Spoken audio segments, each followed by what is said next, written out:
to the Roundtable podcast for May 5th, 2015. I'm BaerTaffy, joined by RockLeeSmile, MathasGames. We're doing themed intros now? And Northernlion, how you doing? Hey, what's up? Give me your lunch money. I was trying to figure out, you tweeted out extremely Roundtable podcast voice live with the Roundtable podcast. I think that's what that voice was.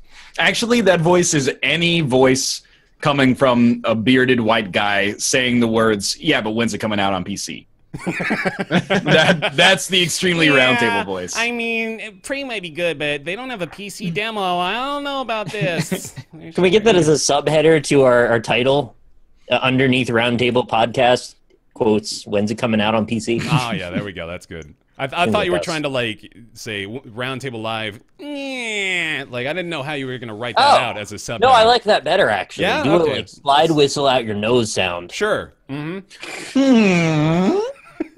You know, because our SEO is already doing really well. I think we need to kind of bring it down a notch. We're doing too well there. There's some Call of Duty trailers in. Yeah. SEO loves those. There we go. SEO, more like SMD. Suck my donger. Oh, yeah. So close. Almost so there. close. Almost there. Welcome back, everybody. Thanks for joining us again for another week of Roundtable Live. We appreciate you being here. We got some things to talk about. We've got some stuff that's happening. First on the docket, Praey for the Gods changes its name in order to avoid a fight with Bethesda's Praey.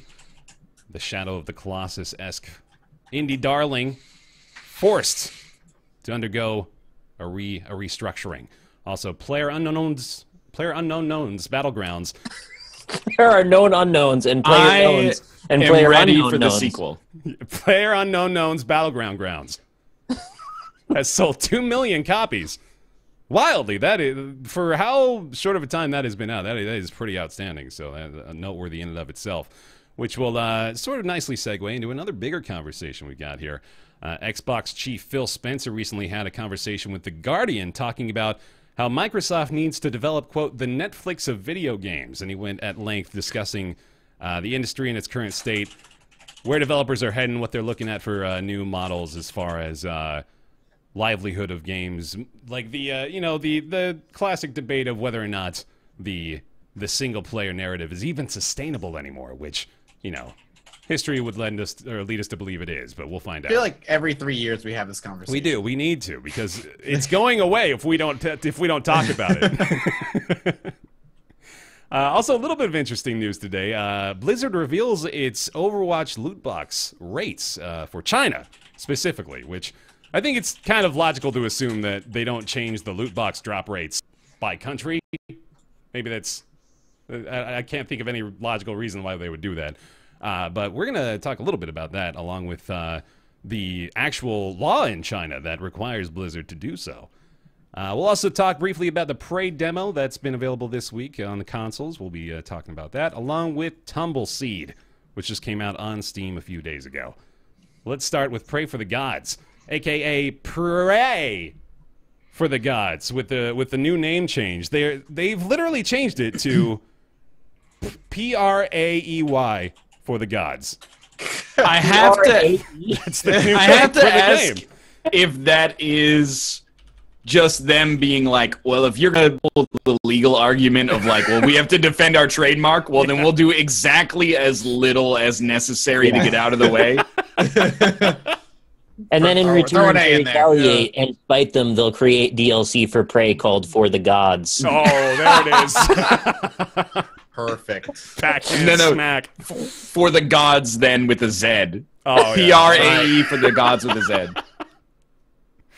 So Praey for the Gods, if you're not familiar with it, it was on Kickstarter a little while ago. I believe it got fully funded, and they're working on it. It should be slated for release in 2018. It's, as I mentioned, Shadow of the Colossus-like. You are going around gathering resources and taking down these massive enemies, and it looks pretty good. However, the story here, of course, is that ZeniMax is just keeping the little guy down again. Damn it! Come on, ZeniMax, let them have their fun. Let them make names for games. It's not even a name for a game. It's just a fucking word. It is just a word sometimes. Yeah.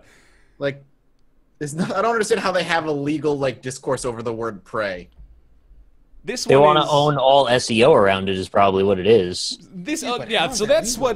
that is the ultimate question here, because it's the word Praey, P-R-E-Y. They've clearly gone for the specific spelling, given the fact that they're able to get away with P-R-A-E-Y. So here's my question: have we run out of names? No, we're just using the same 5 over and over and over again, mostly. But we might be out now, because we're having, like, not only is this a story about the team of Praey for the Gods, the 3-man studio, by the way, which is kind of crazy that they're involved in this sort of thing, but Praey for the Gods is, you know, derivative of Praey, apparently, and Praey itself is a game that already exists. And I want to harp on this all day because we have 2 subjects about this game, but I'm still bitter about it. They already made a game called Praey. It's ridiculous, well, isn't it? they put the year after it now. That's how you handle this. Yeah, it was Praey 2006 and Praey 2017. I know. I guess on the one hand, maybe they wouldn't have done anything about it, possibly, if it had happened not in a year when they were releasing a game called Praey, but I don't know. It seems so petty to us, I feel, because Praey is not that uncommon of a word. Yeah. So it seems like it's really just kind of like exercising legal might like push it's the little guy. quite commonly used when referred to nature and lions hunting. Yeah. I mean, It's a fucking word! It really makes sense in the name of this game as well, Praey for the Gods. It's like, yeah. I wonder, like, how well that would have held up in court. Well, that's Like, the if it interesting part, too, is that, you know, it never really went to court. Like, the story here is that ZeniMax is not issuing a cease and desist. They simply denied their initial application for the patent, or for the trademark, rather. So it was, let me get the exact wording here for the proper legal nomenclature. But I believe it was just straight up ZeniMax refused the patent or the trademark application. So it never went beyond that. When that happened, it's reasonable to assume that the team behind Praey for the Gods, I'm trying to look at their developer name, but I can't find it. Oh, No Matter Studios. It's reasonable to assume that when No Matter Studios sees ZeniMax tell them no, their response is, oh, okay, like, what are they gonna do, right? They're not gonna take ZeniMax to court over the ability to use this name. They just can't do it. I guess they're just sort of stuck then. And there's it's unfortunate because it does seem like this is just sort of suppressing the little guy. But in their own press release, they say, like, we thought about fighting it, but we thought it was not really a good use of our limited resources to use Kickstarter money to try to, like, drag this out in court for something that might take forever to get resolved. So, I mean, I understand it. It's just unfortunate. What really sucks is that it's like the Nintendo fan game thing, where it's not like the day you start making the fan game, Nintendo goes, don't do that. Yeah. It's only when it picks up traction, which is only when it's, like, done or nearly done. So it feels like it's a lot of wasted effort. So, like, if Bethesda could have been like, or ZeniMax, I guess, could have been like, hey, could you not call it this before the Kickstarter launches? That's one thing. But instead, now that the game's coming closer to release, it kind of, like, wipes out all of their previous press and SEO to some extent. So I guess just throwing a weird kind of erroneous A into the name is maybe one of the least destructive ways of dealing with that. But when I first it does look stupid. I'm never going to be able to search for it with that name. Yeah, for sure. Like, Google's going to have to autocorrect to help people out, and that's going to look so confusing when Google says, did you mean Praey for the Gods? But yeah, it's weird.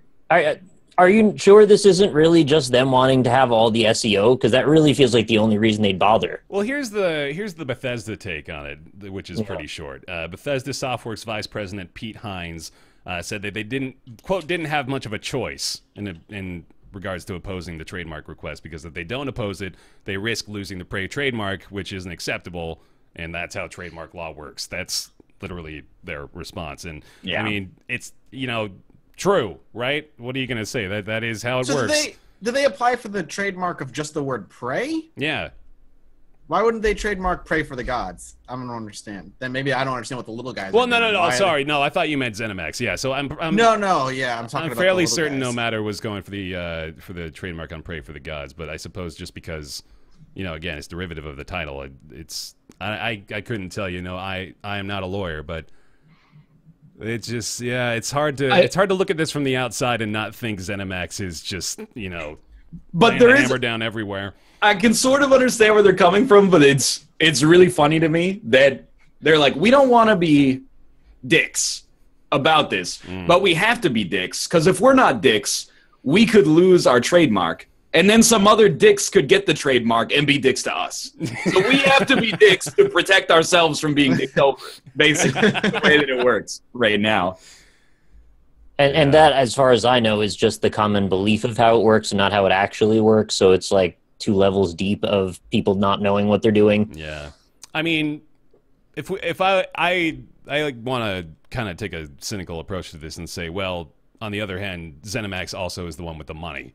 And realistically speaking, like, they can kind of do what they want. If they get, like, they've got the upper hand not only in the ability to apply for those trademarks in sort of broad stroke trademarks initially, but they can also very easily strike down anybody that's attempting to take it away from them in any shape or form. From personal experience, that is how the American legal system works. The person with the money gets their justice. The other one doesn't. Yeah, and ZeniMax is, they're big time. They got in a damn dispute with Mojang over Scrolls. They've got the money to take them to court, much less fucking No Matter Studios.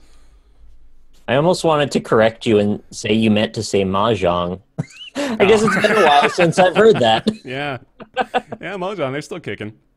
Minecraft's still a thing. Weirdly yeah, enough. it's still like the #1 selling paid app on iOS Still like now. the most popular PC game of all time, yeah. How is that still a thing? That's going to that relate game to is our... perfect for children. Like, and I think it will be for a very long time. It was a... Man, how about that Minecraft, huh? Gee whiz. Hey, I still play it from time to time. It's an okay game. When's the last time... Yeah, that's a good question. Last time we booted up Minecraft. Mine's, oh, God, probably like 5 years ago, actually. Yes. Been a while. It's like less than 6 months at this point. Mm-hmm. Did you ever get into Minecraft, Mathas? Oh, yeah, of course. Oh, That's how I did like a little series with our good friend Dan Giesling. Oh, really? Yeah, of course. It was great. We never made it to the moon, though. Yeah, I remember back in the day doing a series to build a nether portal. Those were good times. Never made it to the moon? Yeah, we were playing a modded version. Oh. It's like, okay. We were playing. Go to the moon, I guess. Whatever. Yeah, we're playing the Tekkit pack or whatever. Oh, it has yeah. a planets and moons, and you can fly off in space. Just play Elite Dangerous, man. Come on. Be real. You can't get out of your ship in Elite Dangerous. The multi-crew now, though. Yeah, here it's garbage. Really? Oh, shit. All right. Well, anyway, off we go. Dogged item number 2. PlayerUnknown's Battlegrounds is super fucking popular. Believe it or not. PUBG has sold a whopping 2 million copies.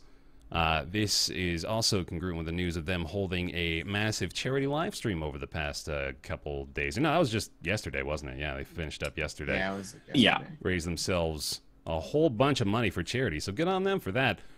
But wow, 2 mil, that's... how long has this damn game been out? Now I really need to know, like, the time. Watch it be like here. 2 days. It's maybe like in a weird time dilation. I think it's 6 weeks at this point, God. Something like that.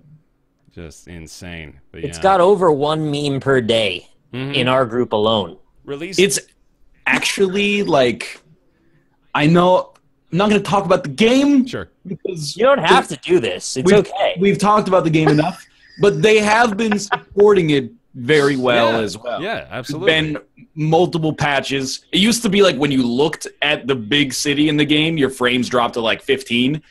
Now it's like, it just, when you look at the city, it's just normal, which is good. They've added like new weapons and vehicles. Considering that the game is still like relatively new and in early access, I think it's a pretty good sign. And beyond that, it's kind of like this weird self-fulfilling prophecy where whenever anybody gets into Battlegrounds, they go, oh, you know what's awesome is that when you literally press play, you match instantly. Yeah. Like, that's sincerely the thing that keeps me going after I die is, like, if I just hit play, I'll be in another game within, like, 3 or 4 seconds. So, I'll be, like, landing in, like, 2 minutes. So I really think that they have done a good job not squandering the goodwill that they've gotten from the audience. And that's a rarity when it comes to Battle Royale games, where they've already updated it. Well, yeah. Like when H1Z1 was at the height of what I felt was its popularity, the subreddit was still like, I hate everything about this game. So Battlegrounds actually has a surprising amount of community goodwill. Battlegrounds has also had the inadvertent effect of improving H1Z1 players' experience by forcing them to update their game in response to the overwhelming popularity of their competition. So that's always good, too. But yeah, this is just, it's wild to think. I mean, it was March 23rd, 2017 that this was released on Steam. So in a little over a month, 2 million copies sold is absolutely insane. Just that's more of a just sort of a scope to put on this next conversation, truth be told, because it does directly before we get into that correlate. conversation. Yeah, sure. What's up? Ryan, your wife has informed me there's a porn tycoon game now on Steam. What? That doesn't surprise me. Oh, I thought you said poron. I was like, there's some word I don't know. Give me a name. Oh my god, there is. It's a straight up porn tycoon. Porn and tycoon. if you look it up on Steam, there's 3 O's and there are 3 tits. 3 O's? Yeah, it doesn't make any sense. Are you talking about porn? Tycoon? Just why would you put 3? It's only in the logo. Tycoon. Wait, is the 3 O's in tycoon or porn? Tycoon. In Tycoon. Oh, okay. But like Yeah. the game's name doesn't have 3 O's, and you have 2 O's in the name of the word already, and there's 2 boobs. Like, why wouldn't you just have 2 boobs instead of 3 boobs in the logo? They made 3 boobs for some reason. It was like Total Recall or something that had the girl with the 3, I remember, yeah. 3 boobs? Uh-huh. How can you make a game called Porn Studio yet make it feel like work then fun? No naked girls, no sex, complete clickbait. Did I mention how there was no sex? I know, right? That's a thumbs down from Red Steel. Shit, I don't know if I want this anymore. Mostly Stop positive, at the though. logo. What's that? You can stop right at the logo. That's all the fun you need. Why get into all the other know, stuff right? and actually buy I it? had way too much fun making that thing, man. There are many girls in it, but there are no real sex scene unless you consider coffee table shaking as sex scene. Oh I mean, it worked in God of War. I was gonna say that's a God of War sex scene, so it's gotta work for me. No, all this art looks like junior and high school art class. Porno That's just what it looks studio. Can you Tycoon. scroll down to this review that says Sure. not recommended 4.4 hours on record, and then click expand. This is the most Wow. in-depth. It is actually like 22 paragraphs. Wow, that is a About- long ass review. Porno Studio Tycoon. They've People only who get paid to write reviews incredible. don't write that much. they've only Well, written his first 10 sentence, reviews. like, I mean, he puts it right what he was where his mind was at, man. He feels like he bought this game for nudity and later discovered it also has a few economical elements to it. You Got very happy and left all those positive reviews. Mhm. Oh, so he must have left a few positive reviews in the past. Yeah. How could you like this? There are no real sex scene. Yeah. Only 2 things stand out in the game design that bug me. 1, okay, no nudity, that's okay. If I wanted to look at people having sex, I wouldn't bother with the game. I'd just watch my neighbors. But the game has a massive black bubble that you're filming, and I find it so distracting, it's wrecking the game for me. Anyway, you get the idea. I'd watch my neighbors? Have a I thought look. they were going to make a humble brag and be like, I just have sex with my girlfriend. No, I'm going to look out and peep on my neighbors. That's what his plan is. He didn't say he wants to be the naked people. He says he wants to see the naked people. Have a Very look, important Chad. distinction. Have a look at this. This guy, he goes Porn hard in the tycoon. motherfucking paint with this stuff. Nobody has critiqued the logo though, and that bothers Yeah, me. no, this needs some hardcore analysis. I'll let it run for 2 weeks and then just review the logo. Yeah. All right. I want to get flagged. So I'll go ahead and take that down. Porno Studio Tycoon, gee whiz. Who doesn't want to have some chicks? Totally no porn scenes. Can't take screenshots. Not What? recommended. What? 0.2 hours on record. Can't take screenshots. So their Glaring plan was to oversight. create porn for themselves in this game. Ugh. It's wild, man. What's the? It's just Honey Pop. No, it looks worse than Honey Worse Pop. than Honey Honey Pop Pop? was a match 3 game. Honey Pop was is good, man. Honey Come Pop on. was good. Oh man, Honey Pop was a good match 3 game. All right, I will defend that game. All right. Honeycam Studio, not so much. Yeah. All right. Yeah, anyway. PlayerUnknown's PlayerUnknown Battlegrounds is also adding 2 new maps in a future patch. Really? Ergo, giving a rebuttal to one of the most common complaints about Battle Royale games, that they have the exact same map every game. Right, but like that's Works part for of the Dota. appeal for a lot of folks, I think, is the fact that they're able to study and learn the one map so intricately, right? Even in like Yeah, but you only need to know 2 places. C-Dot! Hospie and C dot on Hospie, yeah. C-Dot and Hospie and Hospie, C dot. If you can't hit C dot, you can hit Hospie and vice versa. C Well, dot. you can only if you can pump properly. You got to learn to pump and hump. Is it C dot or C dot? It's C dot. C dot. Oh, that's what I thought. Yeah. Do a little bit of a like A seizure little at bit the of a end. twitch in there too. You got R.I.P. Austin. R.I.P. Oh man, I hope he's okay, man. Shit, he's been pooping a lot. Yeah. All right. I asked him today if he was dead, and he said he was not dead. That's good. Well, he said, I don't think I'm dead. Yeah. Which, you know, when you don't tweet He for said 18 it. hours, you got to ask. Mm-hmm. Something big has happened to the video game industry over the last 5 years. You may have noticed. All the old rules about consoles. All the old rules about games just working out of the box. They're all fucking gone, man. Out the fucking window. Those days are over. Now, Phil Spencer wants to make the Netflix of video games. That's what he said in an interview with The Guardian. Sat down and described a lot of the struggles of modern game development. This actually makes me think of an article that came around, I think, a couple weeks ago as well. It was Cliffy B talking about the fact that modern AAA development is, quote, basically unsustainable. I do want to point out, one of the things that's changed the most in the past 5 years would probably be Microsoft's specific fortunes within the video game industry. Yeah. So I The can Xbox sort of, One destroyed them. Yeah. I can sort of understand, not to be, I mean, we're going to get into this, I'm sure, but yeah. not to be too, like, anti-Xbox One, but I can understand why he's the guy saying it. But it also stands to reason that he's the guy having these conversations because they are in a position where they got to figure out what the fuck to do, right? So Maybe next time, don't market your console as a sports washing machine. yeah, fucking moron. I know I say this every time. It doesn't turn on right. Yeah, like have it turn on. Kate's in chat right now. Ask her if we want to watch a Blu-ray. Ask her how many times we have to turn the console on and off. I believe you. It's madness. But maybe ours is just broken.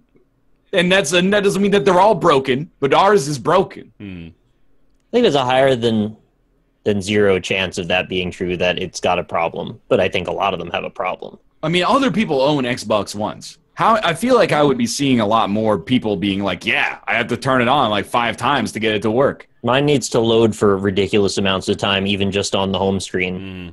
So I don't know if that's sort of partially a symptom of that. I've echoed your position on this because I do more or less have to reset the Xbox every time I want to actually do something on it.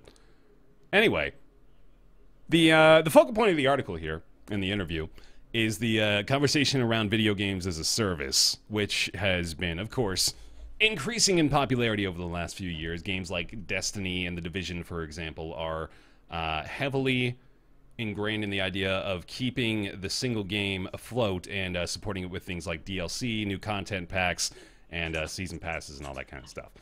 So, this conversation, of course, we want to discuss whether or not that's going to be the future of games for the foreseeable future, but we also have a conversation to take place about single-player games, because in Phil Spencer's mind, it seems as though the market for these is slowly going away. And like Mathas said, we have this conversation a lot, you know, like where's the money going to come for single-player games now? Who's going to fund these 3 to 4 hour projects like Inside and like Little Nightmares, so that, you know, don't have a ton of replay value and are $20 a pop, and, you know, it's a difficult sell for a lot of folks. Who's going to fund that?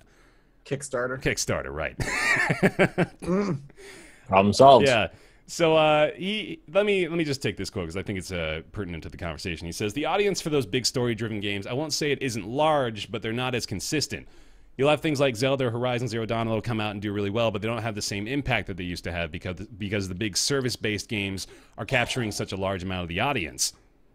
Which You is know, very what true. that says For to sure. me is like they want it both ways. They want to be able to predictably create games that are a new experience in a new IP and guarantee that they'll make them lots and lots of money. Oh, sure, yeah. And that's where their frustration comes from. It's not that they don't want to make those games. They just don't know that they'll get return on investment. So why bother? For them, it's just make a multiplayer game. I know those will sell. Yeah, make another Call of Duty. I kind of, to say that Zelda didn't have an impact, kind of. Yeah, fuck off. What is that even supposed to mean? I mean, I am not the most. I don't love Zelda, and honestly, the more I played it, the more I ended up disliking it. But I still think it's a great game overall. And I, honest to God, think Zelda's going to have a huge impact on open world games for years. Oh yeah, I genuinely believe Please that. tell me it's not the weapon degradation, though. If anything, It's I think it's got to be like that sense of freedom and exploration that was just there's never been a game like that, not an open world game like that before. So I think that alone is going to be something that carries over. I think he's fucking has his head up his own ass if he thinks Zelda isn't going to make an impact in any way. Well, I think it just sort of reeks of like, hey, 10 years ago, Gears of War sold like 11 million copies, but now kids these days are all playing League of Legends instead. Like, it's a bad shift for the industry, which I don't think I necessarily agree with. It's a bad shift for his industry. Right, yeah. Yeah. And So unfortunately, that means the whole industry is doomed. the other thing is like, you can't cut it both ways, and I'm not specifically saying Microsoft has done this, but so many AAA publishers recognized that there was a shift in this direction like 5 or 6 years ago, and they made really, really bad MOBAs, and they never caught on, and like they have to still be good. It's not like people are ignoring all art to just play games that are like... You're telling me the Lord of the Rings MOBA for Xbox 360 was what a bad bothers game. me is that Guardians of Middle-earth is actually a good game. But it's impossible to fight for many reasons. One of which is every other game in the lobby crashed. The other one is that it's the Lord of the Rings themed MOBA, which is a tough sell to begin with. But that game was okay. But like, seriously, like even now, I'm not trying to insult it, but I played a little of Unreal's new MOBA. Oh, the most bland MOBA ever. Paragon. Yeah. And I had exactly the same opinion. I was like, you can tell there's like 200 people working on this game, and like none of them have a heart in it. I played it and I was like, this is like bad Smite. Like, it's just like sincerely, like there was no joy or fun in it at all, and it's just such a cynical development process that it really, I mean, at least to me, it seemed like they were like, MOBAs are killing it, which is ignorant, but MOBAs are killing it. Let's make like a AAA MOBA, but it's got no soul. It reminds me of like the MMO gold rush back when WoW hit it big, and people were like, this is gonna be the next thing, and we had 1,000 MMOs hit the scene, all trying to do the same thing, all of them mostly mediocre to bad, and the industry just flopped, and you were left standing with like 2 or 3 really good MMOs, and everything else was dead or free to play. And the MOBA scene's the same way. You had League of Legends hit it off. Dota 2 came in and was like, okay, well, you know, we've created this, and they rose to the top. And then every company washed in with their take, and what's left standing? Smite. Yeah. And like, what else? Like, that's it. So, well, I mean, just to butt in, and Heroes of the Storm, right? Yeah, of course. But I kind of take issue with the quote, and admittedly it might be out of context, where he says like, we need to create a Netflix of video games. Do it, then you are the one with the money. Like, what do you mean we need to create a Netflix of video games? Because here's what Netflix is for me, is for like $14 a month, I get unlimited amounts of video games. Now, if you want to do that, I would love for you to do that, but it also comes with some caveats. You're not going to be able to sell $60 standalone single-player games as consistently if you come out with a service that actually emulates that.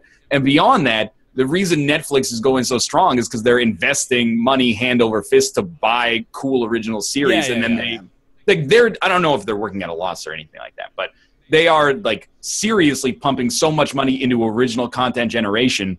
And without being overly cynical, the AAA video game industry is like allergic to new IPs. Like the games that people are excited about are largely, remember that game from 10 years ago that got unfairly shelved before it really got a chance to blossom? Well, we're going to bring that back now. Like, that's as original as it gets, is like an old idea reimagined. Yeah. So, like, put your money where your mouth is, honestly, if you want to go that route, because it falls in his court. him even saying like he wants to make the Netflix of video games. Like, well, isn't that PlayStation Now? Supposedly, Isn't that right. Xbox Live as well? Like they give you a game every month. Yeah, so think about this. So like the services like PlayStation Now and like Game Pass now with the Xbox, they I think that's where they want to start it, because the article actually makes this point, but that's how Netflix started up as a digital service, where they were like a repository for older movies and weren't necessarily like, you know, how they are now, where they're at the forefront of creating new original content for their service. I think like they're looking at maybe a comparable model and transition with something like the Game Pass, where they're using it in that mode now, but maybe later on down the road they are going to, you know, open up the floodgates a bit there to allow smaller studios the opportunity to latch onto that and be able to get funding that way as part of their, you know, monthly subscription service. That's sort of what they're getting at. And I have flashbacks to those little cardboard cards and games that you couldn't get online stuff unless you had the pass. That was like their old version of DRM back in the day. Yeah. I don't know. I was, as the pro corporation guy here, even I'm reading this and I'm like, a lot of these quotes strike me as like, how do you do fellow teens? Like there's a quote in here where this dude says, I mean, I'm old enough, I remember horse armor. Yeah, I mean, wow, good for you, bro. What a callback! Well, back in the day, no one ever remembers horse armor. We were struggling. That was like 11 years ago, man. Yeah. You're 47. we're in our 20s or early 30s, and we remember horse armor. Like that doesn't. That's that's emblematic of what you think is wrong with the industry right now. Is that you remember horse armor? That's also in what context did he mean that? It's a pretty easy punch to throw, man. Let's all fucking throw horse armor under the bus again. They haven't heard it enough. Is his solution going to remove shit like aggressively and overreaching DLC? Because I don't see that as being a solution in the Netflix of games. They'll still want to make more. He uses that as kind of like a supporting point for not wanting paywalls in games, which, I mean, there is tangential to the point, I think. I also cannot think of a game I've ever played where there's a paywall, unless we're talking about stuff like episodic games, I guess. But so his means is to rewrite the entire way the industry works so his Netflix idea can work in this industry. I actually just don't know. I mean, like, so he is speaking... This is a pretty candid conversation, so let's not, like, you know, hyper-focus on any particular thing he says here, too. But he's discussing the idea of, you know, like, this model will help smaller studios. It's the focus is on let's allow these teams like the Inside team and the Little Nightmares team to not have to worry about where they're getting their money from, and, you know, create a medium for them to make these 3 to 4 hour little nutshell experiences. It's less like, I think it's less of a conversation about how to make money in an increasingly games as service driven industry, and more about how we continue to allow smaller studios to keep up in that industry. Well, I actually do agree with him that I think the industry has shifted away from AAA tentpole releases to some extent.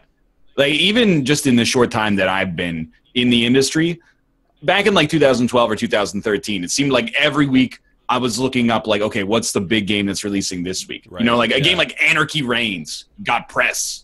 Anarchy Reigns is like pre everyone even discovering that Platinum is sort of cool. That game was just kind of boring, not that bad, but it was the biggest release for a week in January, so it reached like some level of press and success. Yeah. And now, and I mean, admittedly, part of this is personal, but I feel like less than chasing the newest big release, it's sort of more people have communities that they've developed surrounding games, and they're less diverse in what they play. So like there's a huge Overwatch League, Dota, you know, Heroes of the Storm, Hearthstone, et cetera, PlayerUnknown Battlegrounds, H1Z1 community. And that means that it is a tough business decision to be like, hey, we're going to spend like $15 million or $30 million developing a AAA single-player experience. But is that because those games are great and being ignored, or are we reaching like a certain level of malaise and disinterest in the consumer base because so many of them ended up being rehashes?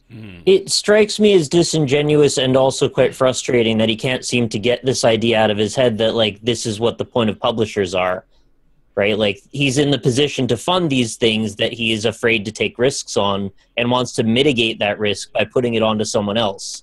So he wants to reap the rewards of someone else taking the risk and him getting to collect the check at the end of the day.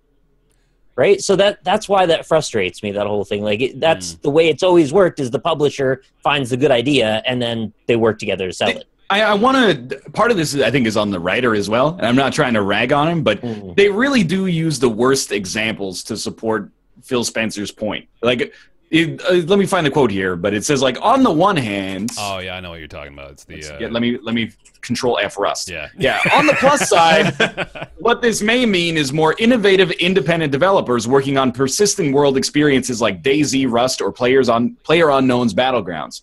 Those games are the wrong example. Yes. They're killing it already. Like, none of those developers should be hurting for money. They're enormous successes. PlayerUnknown's Battlegrounds has sold 2 million copies. It's like, what, after you factor out Steam's cut, that's $40 million of revenue in sales a month. Yeah. So, like, these are terrible examples for, like, let's support the little guy, but maybe with something more like actually resonant, it would make sense. But he does bring up Inside within the article as well, actually, as another. But didn't Inside also do fine? Did it? I like, remember we talked, it was a roundtable thing that company Play Dead was valued at like 9 million euros or something like that, which is God. I mean, I don't want to speak without actually having the number in front of me, but I thought we were all surprised at the valuation of Play Dead. Yeah. I mean, that sounds vaguely familiar, but yeah, I mean... What is it? What's the website you use? Is Steam Charts Steam or Spy. Steam Spy? Yeah. Sorry, totally lost my train of thought now, but... So it's like a person that's a bit out of touch with the industry writing about a person who's also out of touch with the industry, and both of them are coming to a conclusion. I wouldn't say Phil Spencer's out of touch with the industry. It seems like it based on the way he's talking about. This seems very short-sighted. Inside has on Steam around 330,000 owners. Oh, wow. Okay, yeah, that is much better than I thought. Yeah, I wouldn't be surprised if Limbo has got infinity. A lot more, yeah. I kind of feel like it's trying to solve 4 million a problem that's like already solved. Yes. To some extent, because we don't have a true Netflix like games as a service. By the way, people hate software as a service most of the time. Like, everybody that does the calculation is like, I hate that Adobe has switched to software as a service because now I've paid like $1,500 for Photoshop. Oh, or get forced into it. Yeah, I could have just bought a lifetime license for like $400, and yeah, that's a lot worse than $10 a month for the first little bit. But eventually, like, it becomes kind of an exploitative model. But the analog that we have to that right now, to enter into our own circle jerk, is that you wait 6 months and then you buy whatever games you want on Steam a la carte for like 25% of their original purchase price. So, like, that model already exists. What doesn't exist anymore is, at least I think, hey, this game came out 2.5 years ago. I have to go to the store and buy it for $60 because it's not on sale yet. Now you just wait 3 years and it comes back re-released on Steam. Right, yeah. But works less effectively and doesn't change anything good. But it's $60, so, Bulletstorm, whatever. But by all means, I would really support Microsoft if they said, we're going to invest far too much money into making like an actual Netflix for games. Yeah. And it doesn't have to be that every game that comes out is immediately on Netflix. I'm fine with rotating stuff on and rotating stuff off. My hunch is that the optics for that make no sense at all. And that if you spend, let's say, like $50 million developing your game, you don't want to put it on Netflix and get like $1 per user 6 months later. Spotify's an awful deal, and that's the same model. He's the one who said they needed a Netflix for video games. Why don't they just fund some fucking indie studios like they did and then realized it was a bad idea? Why did they realize it was a bad idea? We're not sure. They just decided to stop.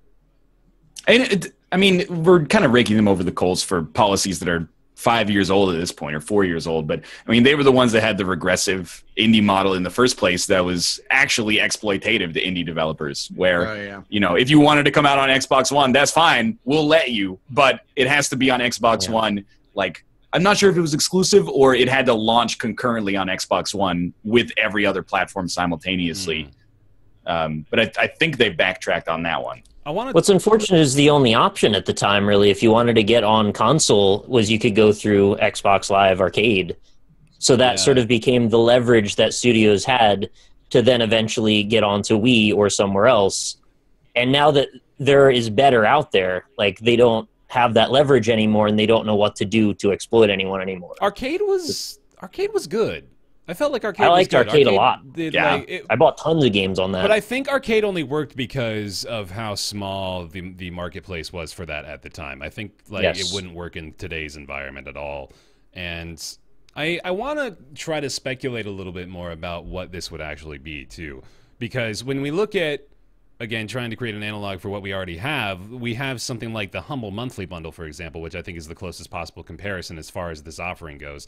And that's been, you know, fairly popular, and it's something that I think people have been willing to take a chance on.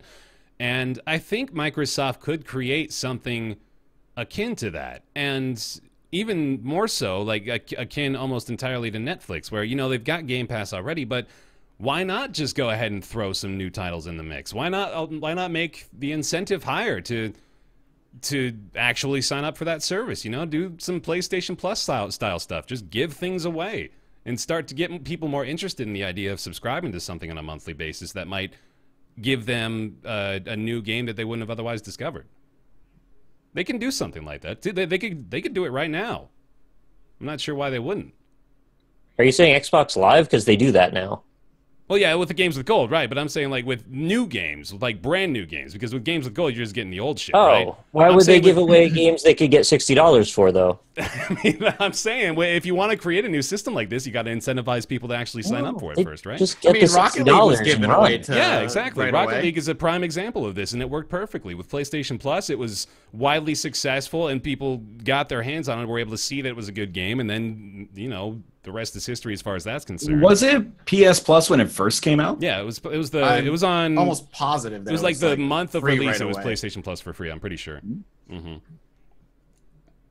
I mean, get an install base right away. I still, to some extent, understand conceptually his point, although I sort of disagree with it. It is, I imagine, if you're the one signing the checks, tough to be like, $15 million is not a lot of money to make a video game. Like a AAA video game probably costs like 10 times that. Well, maybe like 4 times that or something like that. But like the optics or the numbers start to become difficult as less and less people are like, well, I'm like paying $60 for a game is not as normalized as it was like 5 years ago, I think. We see it all the time in the comments for our videos. Mm-hmm. We play like an indie game that's $15. People are like, why would I play this for $15? I got 1,000 hours out of League, and I've only put $15 into that game. Exactly. So I mean, it's a tough value proposition, especially because if your game is a 10, people are still going to be like, it's expensive, and if it's a 6, everybody's going to laugh at you, and everybody in the studio is going to lose their jobs, and it's going to be a huge financial loss. So there was a sweet spot though in like 2008 to 2012. Where they got away with constantly selling $60 games.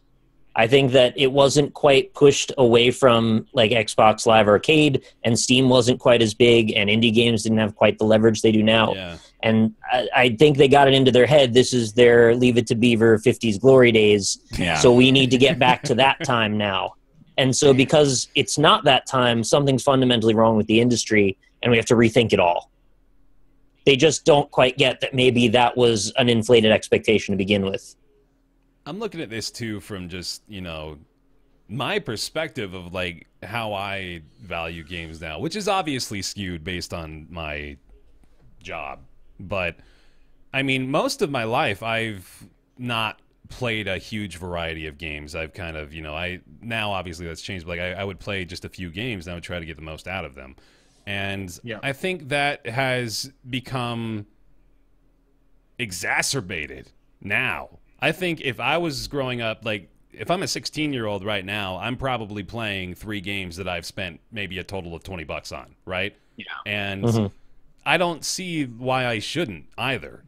So I think like you're right in that like the golden age of that $60 release is just it isn't sustainable anymore. I don't think. I mean, they're still doing it obviously, so it's still working to a certain extent, but it's just.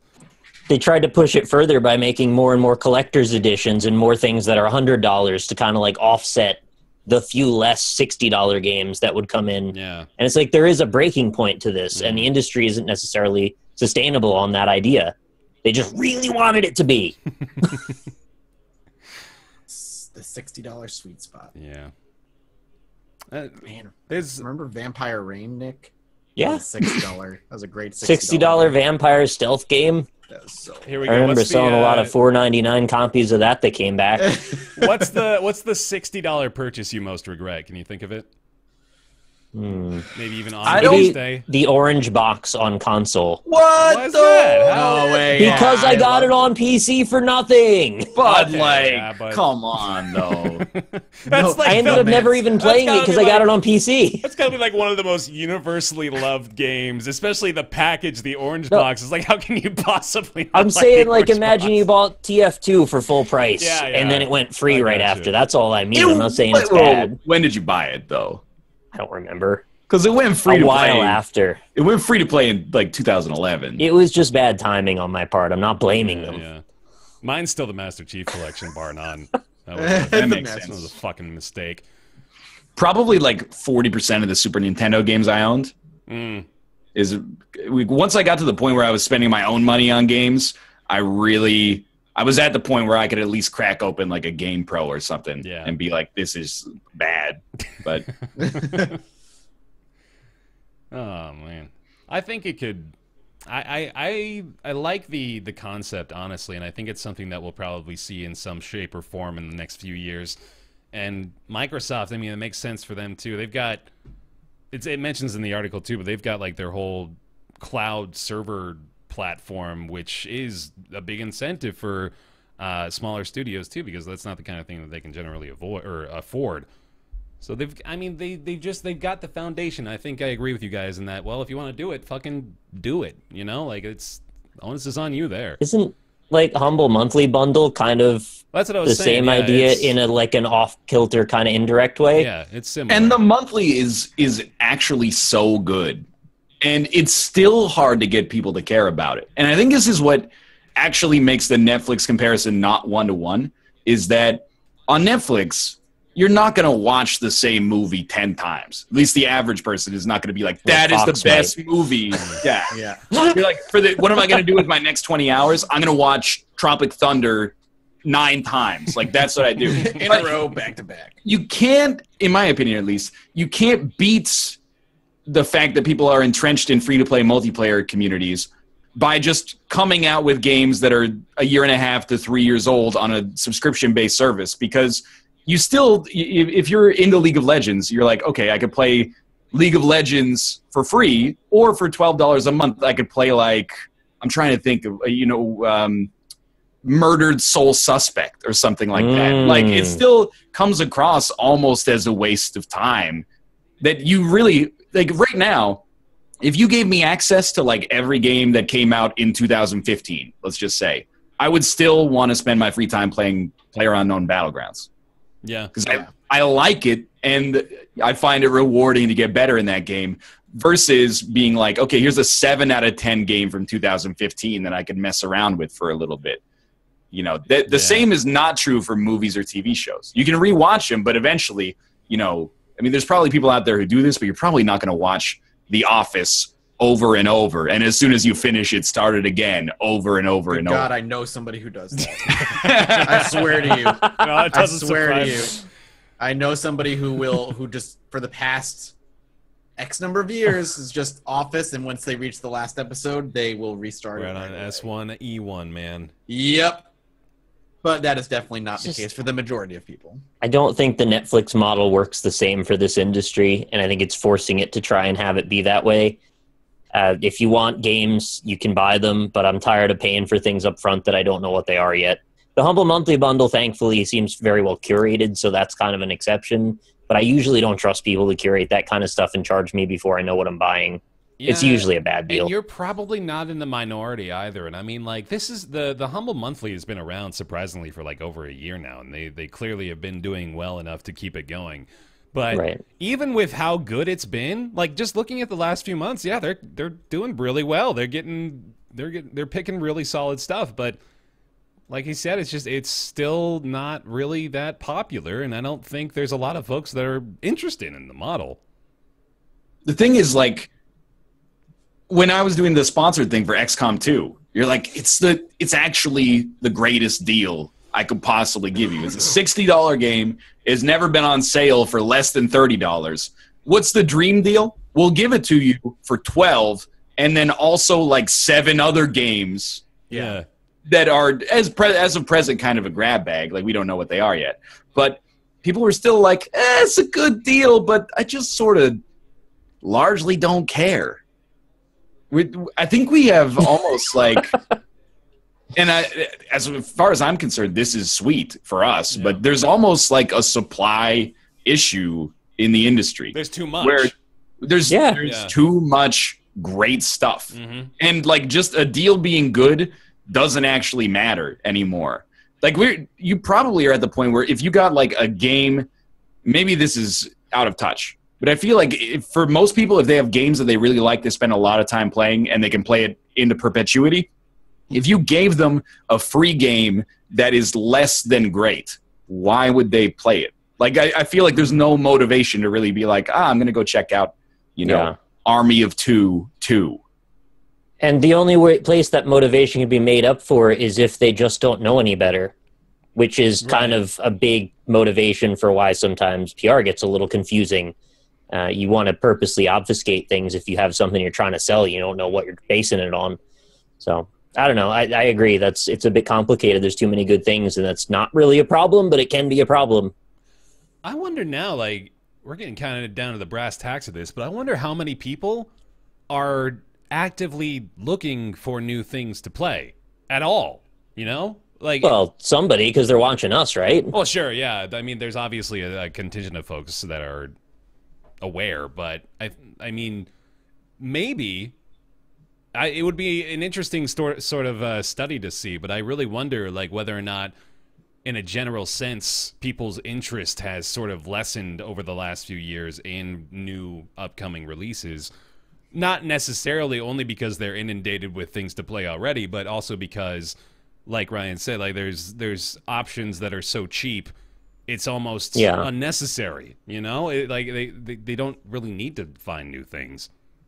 And it's a matter of framing. I mean, there is the difference between actively going and looking for things to buy versus this thing happened to float into my peripheral vision, and now I want it.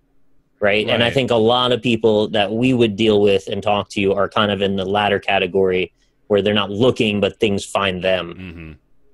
Which, we're starting to create an industry around in a way. Right. I mean, we want that as content creators, but do we want that? Maybe. It's a little too inside baseball, right? Really Didn't mean to break your brain there a little bit. All right, yeah, anyway. That was good, but see what comes of all that. Games as a service, all I'm trying to say is you never need to buy another video game if you have Rocket League, Hearthstone, and PlayerUnknown's Battlegrounds. If you have those 3 video games, you don't even need to watch the show anymore because you can play those until you die. Yeah. As long as the servers stay up, you're fine. They won't, though. What do you think is going to happen first? The servers of those games go down or the heat death of the universe? You don't want a straight answer to that one. Yeah, I don't want to know. I thought you were going to ask which order do you think the servers are going to go down. Question. I think Rocket League will be around the longest. Yeah? To be honest. Freaking Deadpool of video game servers. I think the smart money would be on Hearthstone outlasting PlayerUnknown's Battlegrounds. I'd say so. I agree with that. Because a couple of reasons. I love Battlegrounds. I think it is conceivable that another Battle Royale could eclipse it. I agree. I think it's almost inevitable, honestly. Like, I'm pretty sure this is going to be a flavor of the year sort of situation. It is. It's huge, though. Yeah. Like, for context, like this is not just big. This is a huge game. Like it has more concurrent players right now than Rocket League does. Which 2 years ago meant nothing at all. But right, yeah, that would be like, what, 8 players? But yeah. Yeah, that's wild. Wild west of games as a service, man. It's crazy shit these days. Blizzard. Well, there you go. Back to Hearthstone. Made Hearthstone. Yeah, speaking of which. Loot boxes. They've revealed their probability drop rate probabilities for the country of China. So if you're curious, epic items are open on average every 5.5 loot boxes. Legendary items open on average every 13.5 loot boxes. If you want to do the math on that, I thought this article had, but apparently they haven't. It's a 7.4% chance to get a legendary. Okay. 18.2% chance to get an epic. There you go. There you go. So if you're ever curious, now you know, and it's probably safe to assume that those drop rates apply to every country, not just China. But there's another conversation to be had around this. The reason that Blizzard was forced to reveal these rates is because there's actually a law in China that dictates they do so. And, you know, I got to thinking about it. They are more or less like a lottery, right? I mean, it's kind of a glorified slot machine. Yeah, what's the more or less? I mean, it's very directly that. It's pretty much gambling, right? Except you never win. Right, if you can substitute the currency for just endorphins, it's gambling. Yeah. So with the Chinese law requiring them to reveal those probability rates, do you feel that America should have something similar? I kind of do. Sure. Yeah? What's the harm? Right? Like, I wonder why it isn't in place already, because I also wonder really how much they're looking into loot boxes in general. Maybe this is going to be one of those big new scandals that once it is in the eyes of the actual legal decision makers in this country, they'll figure out, oh man, yeah, they've been kind of getting away with one here. Probably not here right now, but I would say that as a matter of oversight, it is probably a great practice to be able to know if they're just setting up a thing that never pays out. Right, yeah. Hopefully not. What's the downside to that? I mean, what would stop you from creating a casino that never gives you any money back until someone figured that out? You ever, like, look at, you have, like, scratch and save things at a local, department store or something like that? The legalese, you buy, maybe it's a Canadian thing, I don't know. But sometimes the promotions, you go up and you're like, hey, I'm going to buy this stuff. And they go, okay, here's a scratch and save ticket. You scratch it and it has like a percentage on it and you get that percentage off your bill. Oh. Huh. And if you another thing you could think of is like, that's fun. Like McDonald's Monopoly stuff. Yeah. That was rigged. They arrested them. It was. But I'm just saying, if you read the legalese on those promotions, it's like an essay's length. It's like, must be a legal resident of blah, blah, blah. Right. We're excluding these states or these provinces. If you have ever known anybody who's ever worked at a McDonald's, like they can't win any prizes from this game. You can't exchange prizes, blah, blah, blah. You get the idea. Whereas in Overwatch, a game that I actually like a great deal, you just buy the boxes. Right. To the best of my knowledge, it doesn't put up any warning text. Yeah, you don't have to check a box that says, I agree to the terms and conditions of the loot box purchasing system. So it's kind of like a little lawless. Although I will say, at the same time, when you buy like Magic the Gathering packs, the dude at the store doesn't go, there's a 6% chance to get like a golden, or sorry, a foil mythic, It's been a while. Right, yeah. Golden snitch in there. Yeah.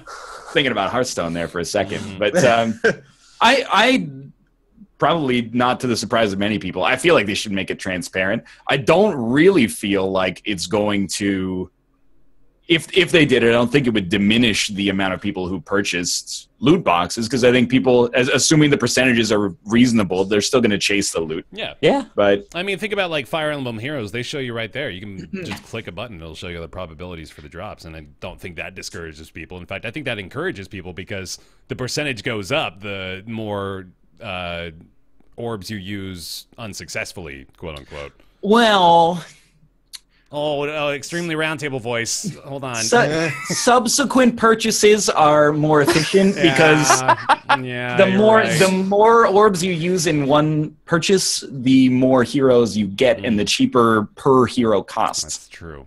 Have. True. That is accurate. Honestly, the lower the percentages are, I think the more bragging rights people feel like they have when they hit it. Yeah. So like, I don't see it as a bad thing in any direction that showing those numbers would like hurt anyone. Yeah. It would just be good. Mm-hmm.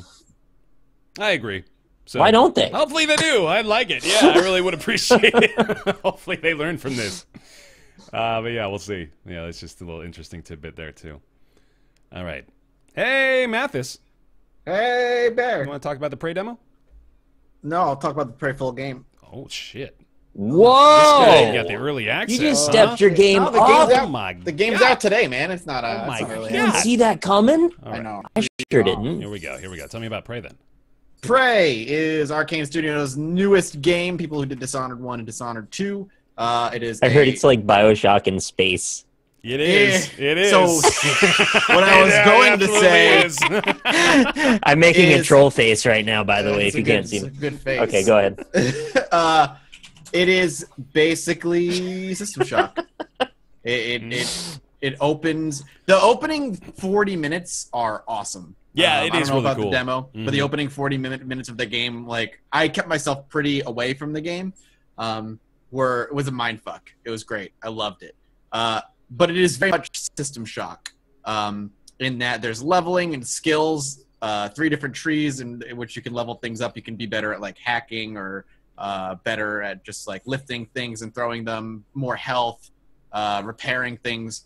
You also, much like a System Shock and of course BioShock, start with a wrench. You get a wrench right out the gate and just beat enemies with a wrench.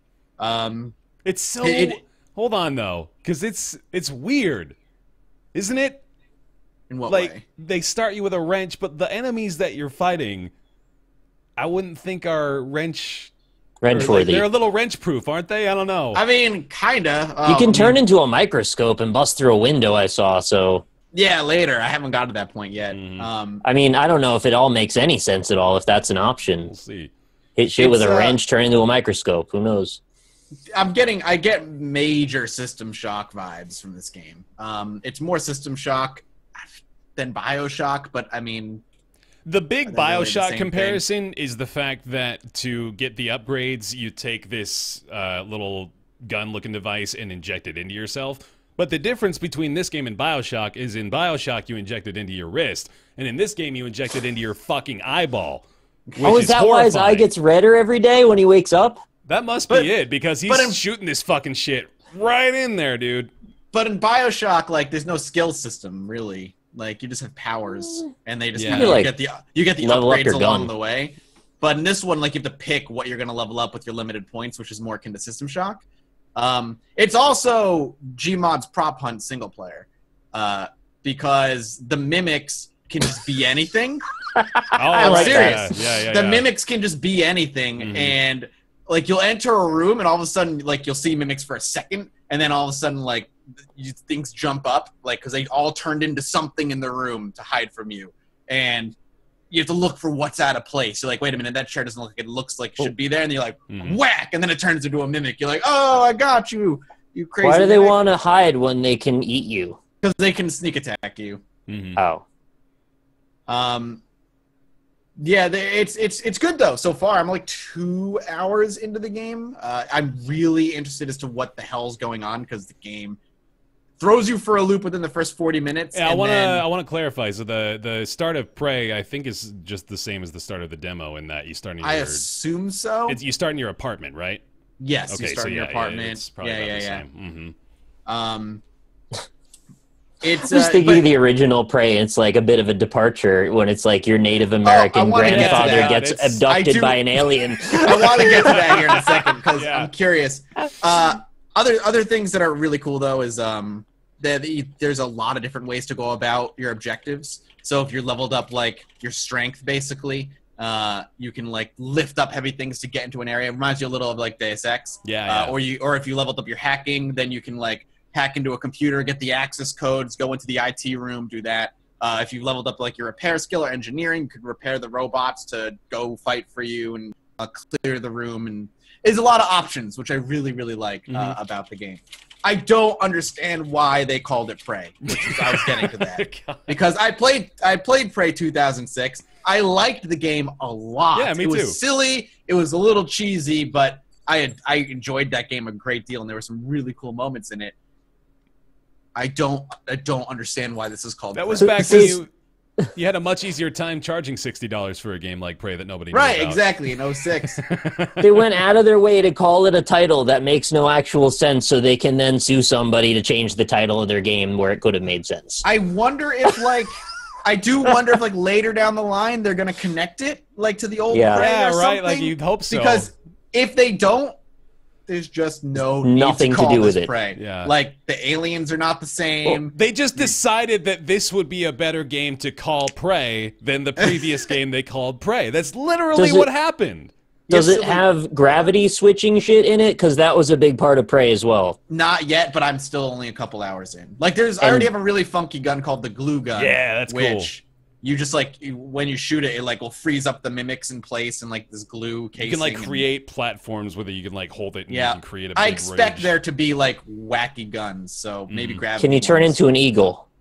Not yet. No, but you can turn into a cup, so... No, I want to be an eagle. They're so free all the time.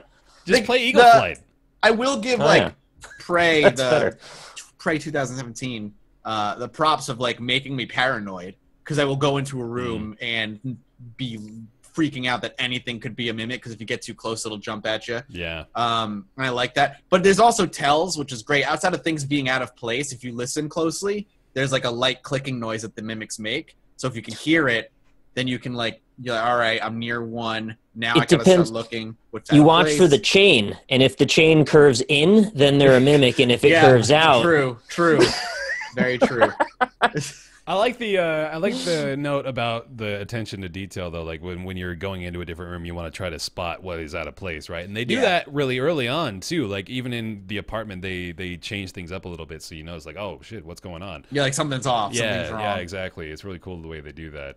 It has done a good job of making me paranoid while I play it. Like later on, you get I don't know if this is in the demo, but you come across a turret that you can pick up and bring with you. And I just I've been carrying that thing has been with me for like 40 minutes. Been wrecking out Like I go into a room, I'll put the turret down, I'll activate it, I'll wait for it to boot up, and I'm like, all right, now I'm safe, and I'll go into the room. And then I'm like done, I'll pick it back up, like, come with me, turret. We're gonna go to the next room.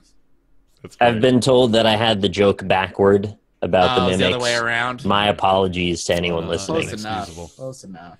It's gorgeous as well. It looks fantastic. I love the scenery and it's one of those games that you use a flashlight in it, but not every corridor is pitch black, which is fantastic. Like you can actually see things around the corner usually, and Outlast 2. right, yeah, you know, certain games Oh, God. not exactly the greatest at using actual They lighting. patched it, by the way. Have you finished Outlast 2? I'm not gonna. I don't really want Okay. to play it ever again. I'm almost. I I heard it finished gets worse after the Okay. part I stopped at. Man, Hang on. I want to. I don't know if we Real wanna quick in the switch middle of this. my praise segment, let me throw the spoiler tags up. Let me hear I about know, Outlast but 2. I don't want to talk to like. I just want The to talk quarry about part the is where I stopped. the quarry part. Apparently, What? you go in a cave. I stopped right before There's the a lot of cave. caves happening, man. Well, I didn't go in them, All right, so there you go. Okay, the game got really weird in that it got less scary. It wasn't scary to begin with. I got you, but like even less scary and more like what the fuck at the end, because they have all this cool supernatural shit that we talked about last time, but then they straight up are like, this is basically directly connected to Outlast 1. Oh, And everything that's happening in the town, are the spoilers up, by the way? Yeah, spoiler warnings Okay. up. Spoiler Nick, do you warnings up. care if I'm about to say all this no, crap? Okay. I don't think I really want to So play it anymore. you learn like through papers, like laid about that there are like trees that aren't actually trees. They're like like radio towers disguised as trees. Well, that's and kind of spooky. there's Project Wall Rider is basically happening not too far away. And the reason people are going all crazy and religious is because all the like radio waves from the Project Wall Rider are making everybody insane, including your character, which is why you keep having these flashbacks. And like the later you go into the game, the more like he can't discern past from present anymore, and he's gone nuts.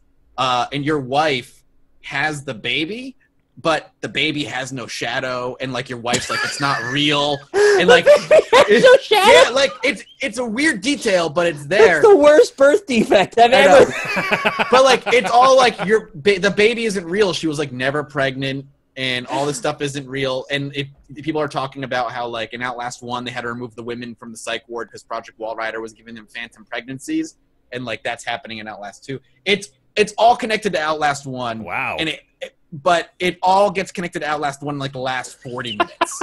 Like the last 40 All right, well, minutes. props for at least making it make sense then. Yeah. I As never much would have sense known. as possible. Your character basically loses it at the end. He just doesn't know what's real and what isn't anymore. And they leave it on like the biggest like what's happening cliffhanger. DLC cliffhanger or like? Oh yeah, absolutely, Okay. 100%. Back to Praey. Yeah. So there you go. I was like, Nick, I need. Well, thank you. Closure. I needed we that. go. Now I don't have to worry about it. Praey Yeah. is good game. Yeah.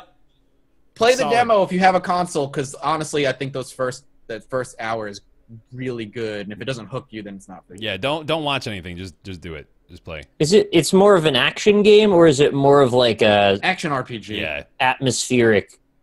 No. 'Cause, like even it's- BioShock rides the line a little bit sometimes. It gets a little less spooky when they give you your gun finally.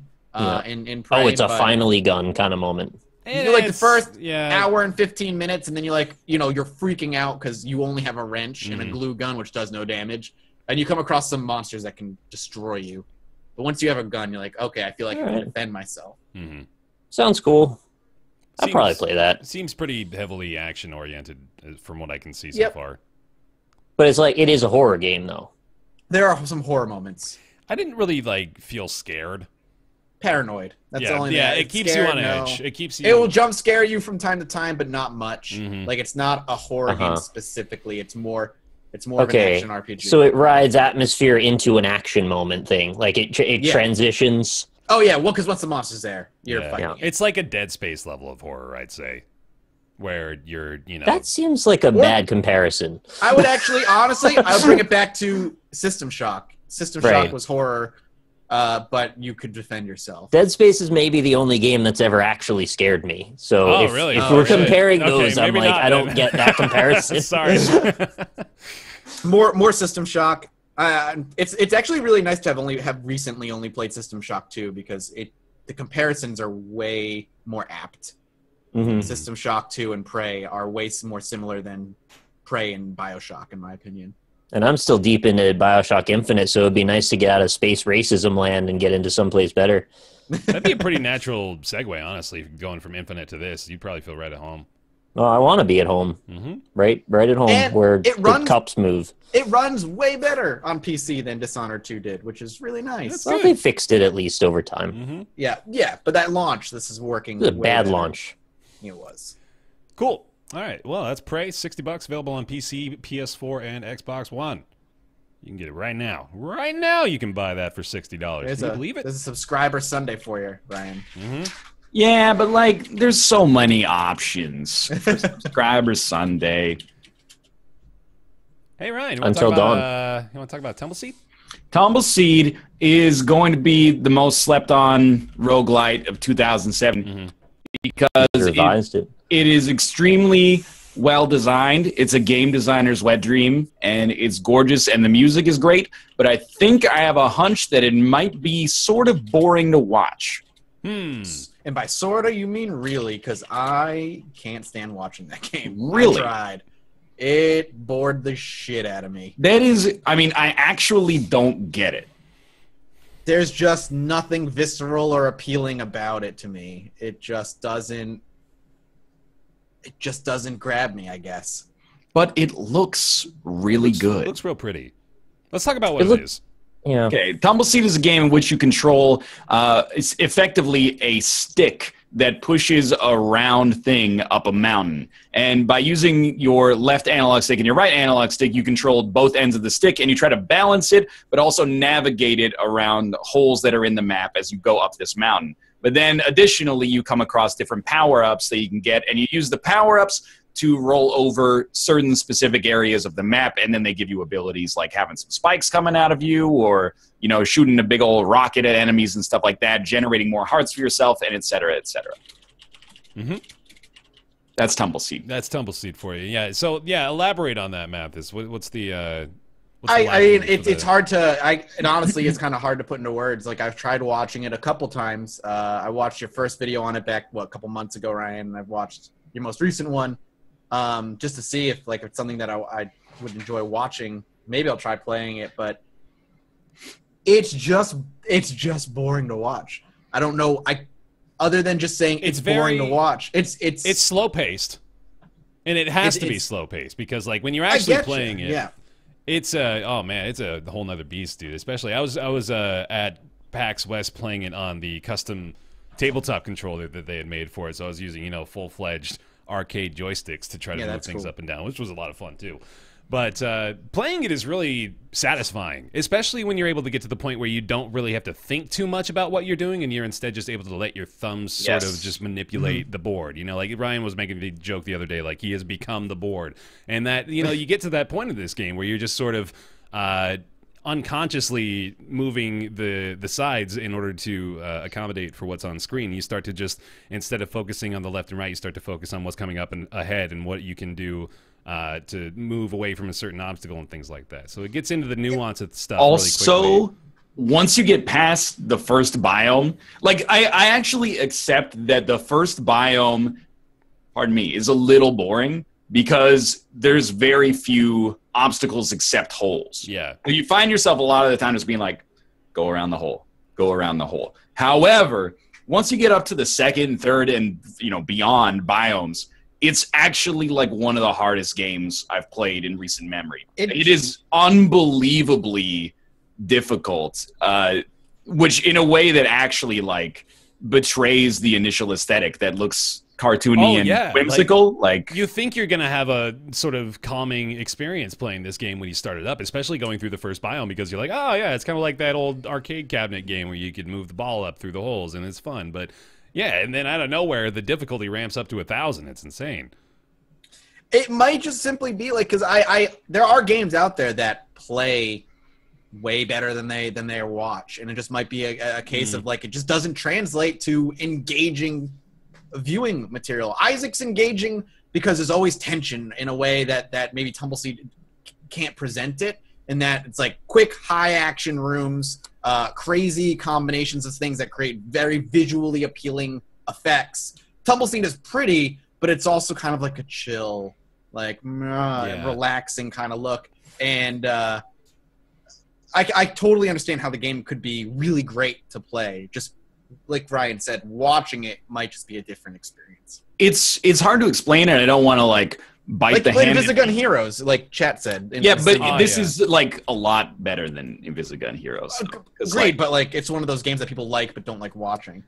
Yeah, but like I think I accept that, and I knew this not necessarily before the game came out, but the day the game came out and I played it on Switch and there were 6 people on the leaderboards, I was like, oh, this is going to be my Shenzhen IO for 2017. It's going to be the game that I am going to champion like a hipster because I think it's full of clever design decisions, but for whatever reason, it doesn't resonate with as many people as I think it should. But what I will say, at the risk of biting the hand that feeds, is that I find it a lot more engaging of an approach to the roguelite formula than Flint Hook. I think Flint Hook has it has a lot of good stuff going for it. It's also a gorgeous game, but I find the dynamicness of trying to navigate the levels in Tumbleseed and manage the resources there a lot more engaging than like, hey, there's a dude in the center of the screen that shoots bullets in like 8 directions. And then when you kill him, there's like 2 dudes that fire bullets in one direction. And then when you kill him, there's a couple of starfish that spin around over and over and over. They can both be good. Why does one have to be bad? The reason I'm drawing the comparison is because I'm like alternating them in videos. And I feel like in the same time slot. And I think that the Flint Hook videos are a lot easier to watch and understand what's going on and the element of control that the person playing it actually has. Like I was think actually going to say someone, they just have these opposite problems.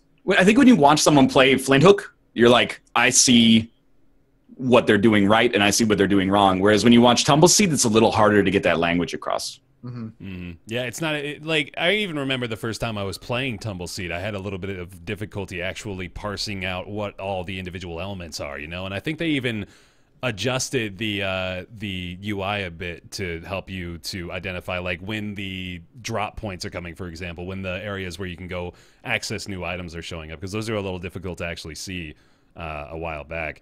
And then, you know, like it's surprisingly deep, like you mentioned. Like there's actually a lot of strategy involved with it, with using your different seeds at the right time and making sure that you've got the right stuff, or that you're choosing the right stuff for the level. Like it's cool the way that so few mechanics are able to be so varied.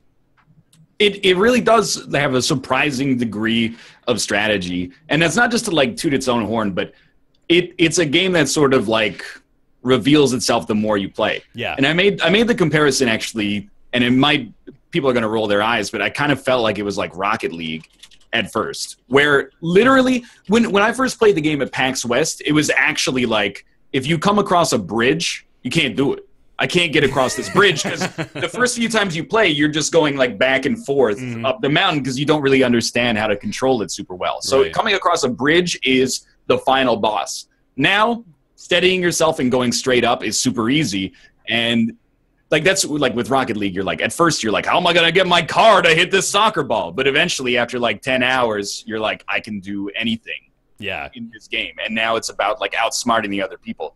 So once you get that initial like feel for the controls down, it really opens up. And I've been rolling like a pacifist strategy that apparently is actually garbage. Apparently aggression is the right way to play. But I also like that, unlike Isaac Dailies, and they've got to approach it from different angles for a number of reasons. However, unlike Isaac Dailies, your score is the height that you got up the mountain. It's not an abstract composite of how did you get there, how long did it take you, how many items did you pick up along the way. But instead, it's like no matter which way you play, the only thing that matters is getting as far up that mountain as you can. So I think it handles score in a good way as well. Yeah, I agree. It's just fun to play too. It's a fun new idea that is executed really well, which you got to give kudos to that where you see it, especially in an indie release. But it's a new concept that works really well with the amount of things they put in place to allow it to function properly, and it's really satisfying when you start to really get into it. So, same recommendation over here at Tumbleseed. It's good stuff.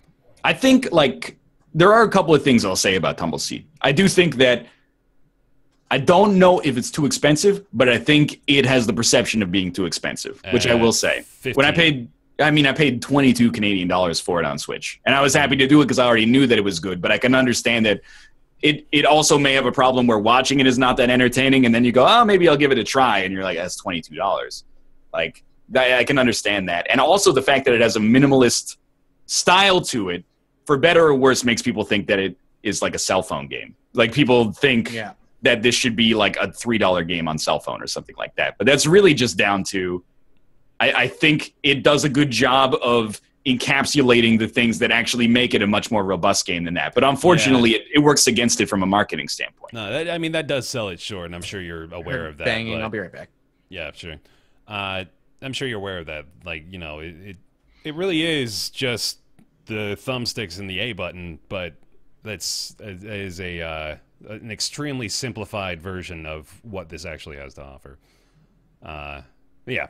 I don't have much to harp on it for, really. I've been pretty satisfied. And there we go. Tumbleseed.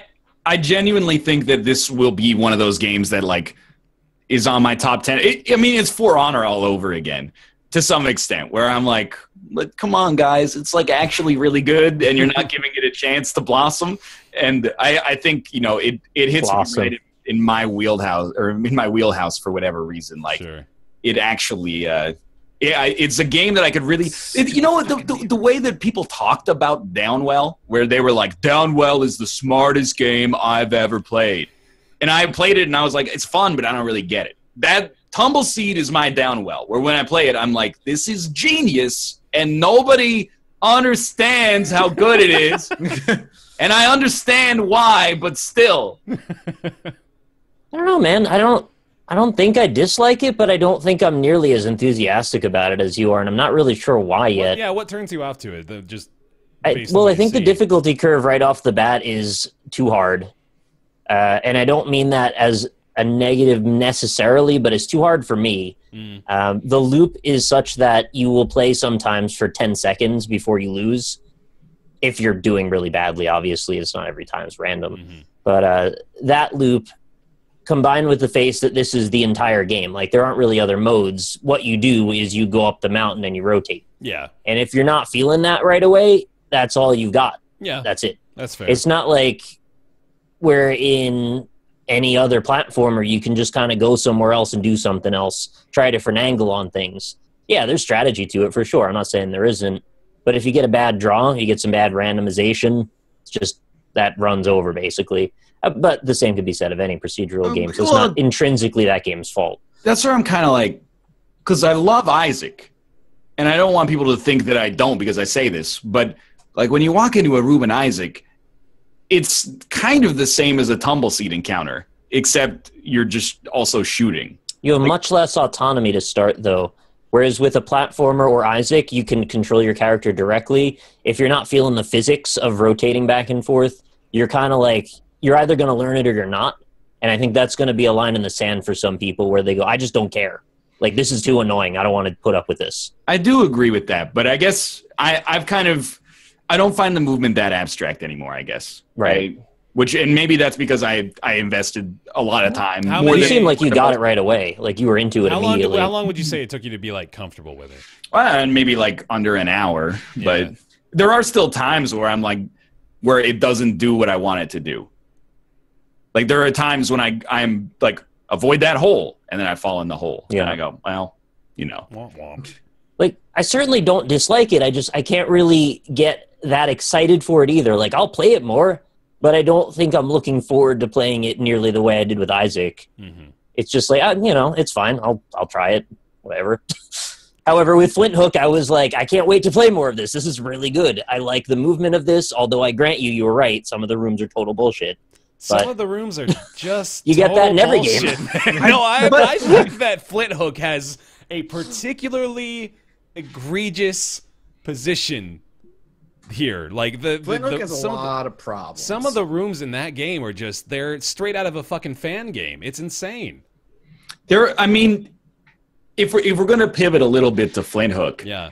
What I said in the Skype chat holds true for me, which is that I really think that Flint Hook is a good game, but it could be a great game if they didn't design it sort of as like a raid-based roguelite system. Like it's like almost like that. Yeah, but I mean I like it on like an intellectual level, but I'm like conceptually it's a little well I do like the fact that it's like 30 minutes long per run. It's got like that lunch break roguelite, and I even hesitate to call it roguelite because I don't think that's what it's going for. But I think that the Flint Hook mechanic in an action 2D side-scroller would be really cool, but it suffers, in my opinion, because some of the rooms are not well designed for the platforming mechanic of the hook. Right. Some of the rooms are just too hard for the finicky hook mechanics. Like the one where you drop down and there's the spike balls. So dropping down is really easy, but then on the way up, you have to land Yeah, that one in particular. I had to deal with that one today. Yeah, that was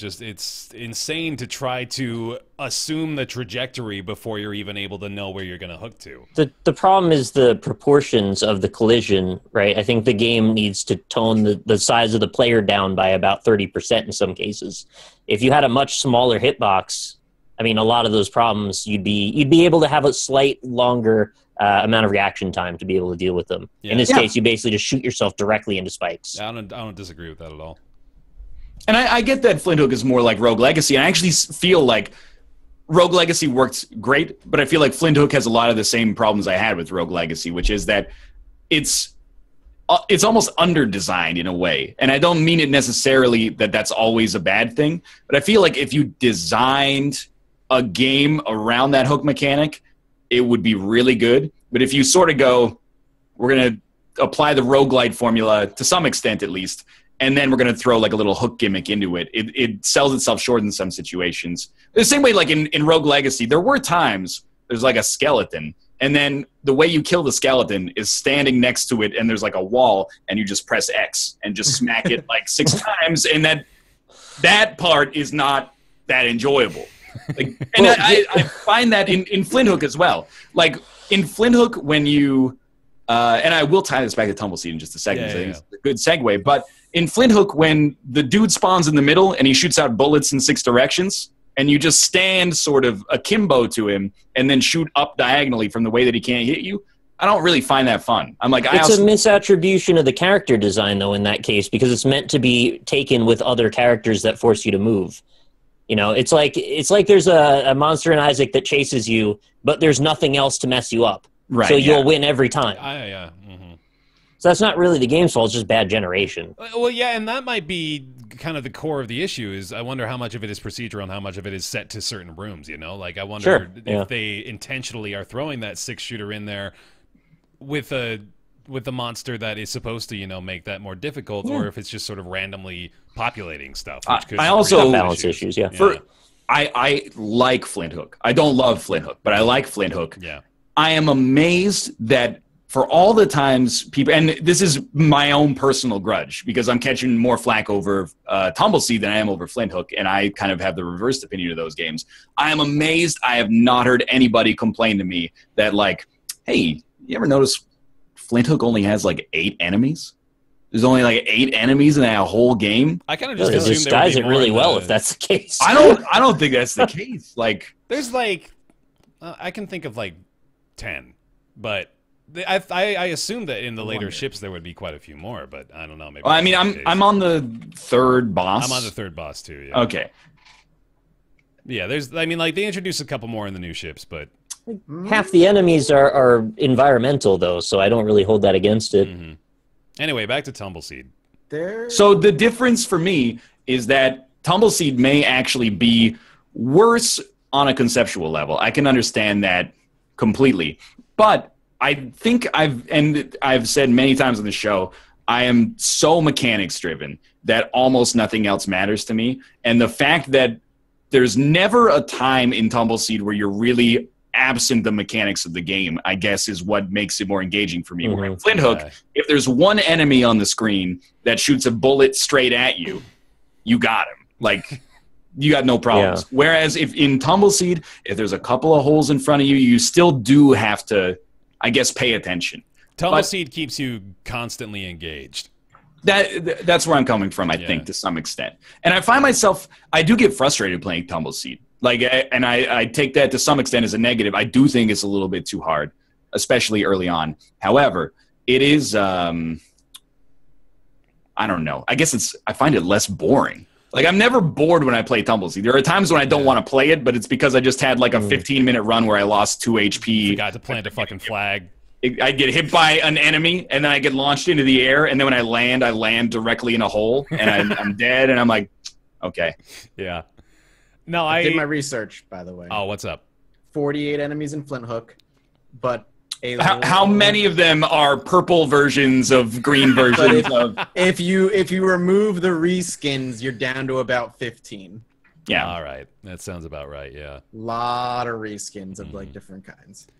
Again, I'm not shitting on Flint Hook at all. I think Flint Hook is a good game that does a good job of disguising the fact that it's actually pretty short. But as long as we're talking about Flint Hook, I think the mechanics of that would work better in a side-scrolling action game. Just me personally. Yeah, my biases say the opposite. I would love the Rogue Legacy idea, and I'm not tired of it. I wish there were more of them. And I think probably what is getting me here is that I'm so autonomy-driven when it comes to gameplay. The ability to directly control my character, I guess, counts for more points in my own mind. And it makes me feel more fulfilled that I can do exactly what I'm trying to do. And Flint Hook is especially high in the autonomy scale. Like, you have really good movement. Whereas, look at the alternative. I mean, we're dealing with the entire premise of the game is try and control this thing. Yeah, exactly. So I think that's where I'm put off by it. And that's not the game's fault. Maybe it's a mismatch for me. Sure. But I still like it somewhat. Cool. All right. I just want to point out, I resent the notion from couple specific people in chat that I'm defending a game that I have a backlog for. Not to be, people are going to watch the videos anyway. That's a bit petty. Yeah. Yeah, that's like dumb. I don't even have a big backlog for it, for one, because I was kind of waiting to see how people took it. But there's going to be enough people that watch the videos, especially for like the first 10 of them, that doesn't matter to me. I actually think that Tumbleseed is a great game that is probably being slept on because, as Mathas said, it looks boring. Even like I got, not to brag, but I got recognized out yesterday. And the guy that I was talking to who recognized me was like, Flint Hook is awesome, but I don't really get Tumbleseed. And I was like, I can totally understand that. Mm-hmm. Like, Tumbleseed is a game that might be boring as sin to watch. But Somebody called out, like, what about Snake Pass? And I'm like, that's a good question.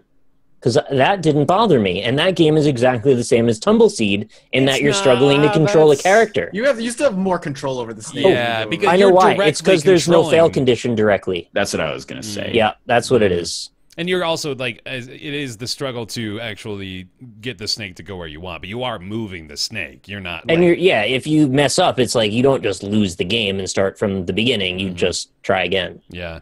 And so, okay, good call on the question and about Snake Pass. Yeah, Tumbleseed is hardcore. I mean, like, it's not easy. And we mentioned that a little while ago, in that you get a little deceived. You see this kind of pleasant, minimalist game that might look like it's just sort of a relaxing 20-minute lunch break game, but no, it's a hardcore roguelite. And It's only for hardcore gamers. that's right. I actually think like Spelunky is a really good analog, not in terms of its mechanics, but in terms of like the average length of a run. Okay. Like maybe I even think progression wise too. I'm probably in like the top third of Tumbleseed players, which I don't think is anything to brag about. But my average run is like 8 to 10 minutes long, which is probably about how long my average Spelunky run was until I like ascended, like Brody quested to the I part broke through the code. Yeah. God, I'm finding that, man, every new roguelite I pick up now, I'm realizing a lot of them have that same sort of ceiling, and they don't really translate well one to the other. Like, I keep thinking to myself, oh, I put like 400 or 500 hours in Spelunky now. I should be able to take that and apply it to all these new roguelites I'm playing. And every single one, you've got to put in the time to be They're able in to the be business proficient. of making it new every time that you can't really transfer those skills. I thought with Flint Hook especially, I'd be a lot more adept at it than I am. But I also went from controller to keyboard and mouse with Flint Hook. Keyboard is the way. Yeah. I still stand by my initial critique of Flint Hook in that both ways of controlling it are acceptable, but none feel phenomenal. No, but the controller is so much worse. This is the biggest transition from like I see the light for me ever. Why does the right stick not independently control aiming? That is a pretty big oversight. It's so dumb. Yeah. Like, I will stand by using whatever control method you want, except in Flint Hook, where it actually there's situations where there will be a shielded enemy with a bubble that you have to hook to get rid of, and there will be a hook on either side of it.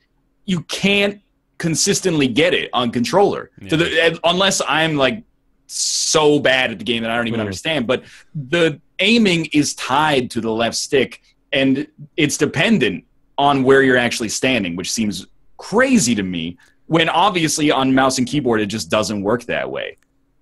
It could be still being worked on. Maybe they didn't get it tweaked exactly right. But I would recommend starting with keyboard. See if you like that better, whereas I'm usually the opposite when it comes to platformers. Oh, they just patched it. Okay. Oh, They cool. patched it to what? What did they change? Oh, can you use the They right were listening to thumbstick the show. They literally just patched it, yeah. Just now they hit the button, yeah. now? Thank God. I want to, this is only tangentially related, but I want to shame myself because I ran into that enemy for the first time in Flint Hook today. That's that dog with a spinning flail around it that goes super fast. Yeah. Yep. I had no idea what the fuck to do. I could not figure it out. I was just shooting at the damn thing the whole time. I've seen it. I saw that thing once in Ryan's video. My thought was, are you supposed to slow down time? You're supposed to slow down time. I could not fucking figure it out for the life You of only me. have like two options. I know. You either It hook was something or you bothering slow me down so much. time. Especially after the fact when I realized that's what I was supposed to do. I was, oh God, I felt like a fucking idiot. But Of course, I also saw it in my first video ever. oh, So- yeah. Your reaction was great. Maybe I'd jump on its head. I'm like, I fucking walked in. I was sure the game had broken or something. I had no idea what the fuck I was supposed to do. He's the final boss, man. Yeah, exactly. Were you not ready? He was the only enemy left in the room, and I was like, is it glitched? What am I doing? Anyway, there we go. Tumbleseed. That's what we're talking about. It's on Steam. It's $15. I like it. I think it's a lot of fun. Unique experience. I think it's worth a go.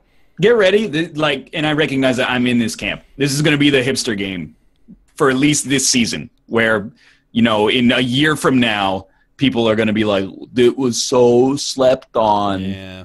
Why do I never get to declare hipster games? Well, What's Who's your, gets to do it? game of the month, Nick? Oh, I don't that's know. true. We do have to talk about that. I don't know what my game of the month is. Well, let's determine it right now. It's time for the April Game of the Month discussion, ladies and gentlemen. We are doing every single month here on Roundtable. New initiative for 2017. We've done our January, February, and April. January, February, March games of the month so far. Going into April, I've got a couple of legit top of the line contenders in my mind, but I want to hear from y'all first. What do you got, Nick? Don't pick me first. Damn it. I'm the one that knows the least, I think. All right. I have a gut reaction, but I don't know that I want to necessarily stand by it. Anybody that I feels think- confident, feel free to speak up. I just looked at the list of games and of the ones I've played here. Yeah. It's gonna be tough for me because I don't know if it's one of the two. I know people are torn on this game, but I really enjoyed Ukulele. I think Ukulele Ooh, bold choice. was really good. I got exactly what I expected out of the game. I know that a lot of the reviews will be like, it's stuck in a bygone. I'm like, that bygone era. Yeah, that's what I kind of wanted Banjo 3, and that's what I got. And then my other game that I'm kind of teetering on is Little Nightmares.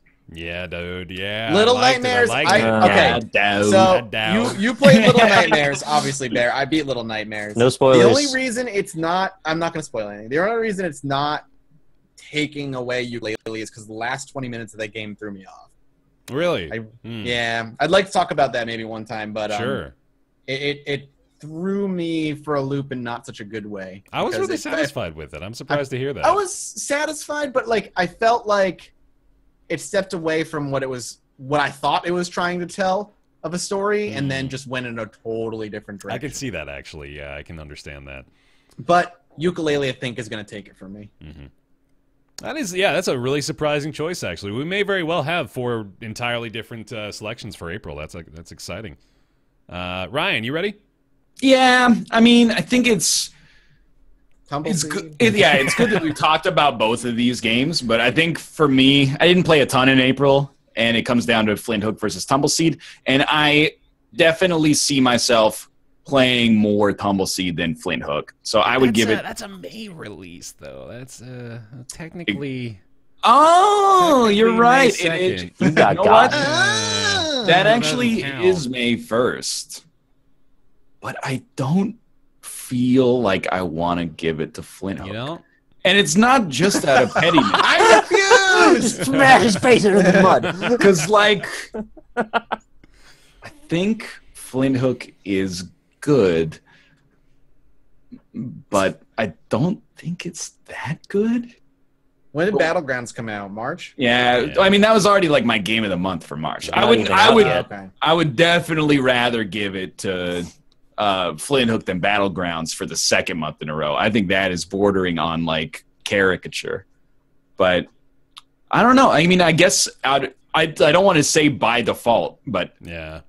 I guess I'll give it to Flint Hook with the caveat that I didn't play the Sexy Brutale and I didn't play What Remains of Edith Finch. Edith. Yeah. Edith Finch. And I didn't play Outlast 2, and I probably never will. But Don't. and I didn't play Little Probably Nightmares. don't, honestly. Yeah, Yeah. don't. You should play Little Nightmares, though. Oh, you should play Little Nightmares for sure. It's like I beat it in like 2 hours. Yeah, it won't take you long. Nick. So I was kind of tossing it up between Flint Hook and Everything, Yeah.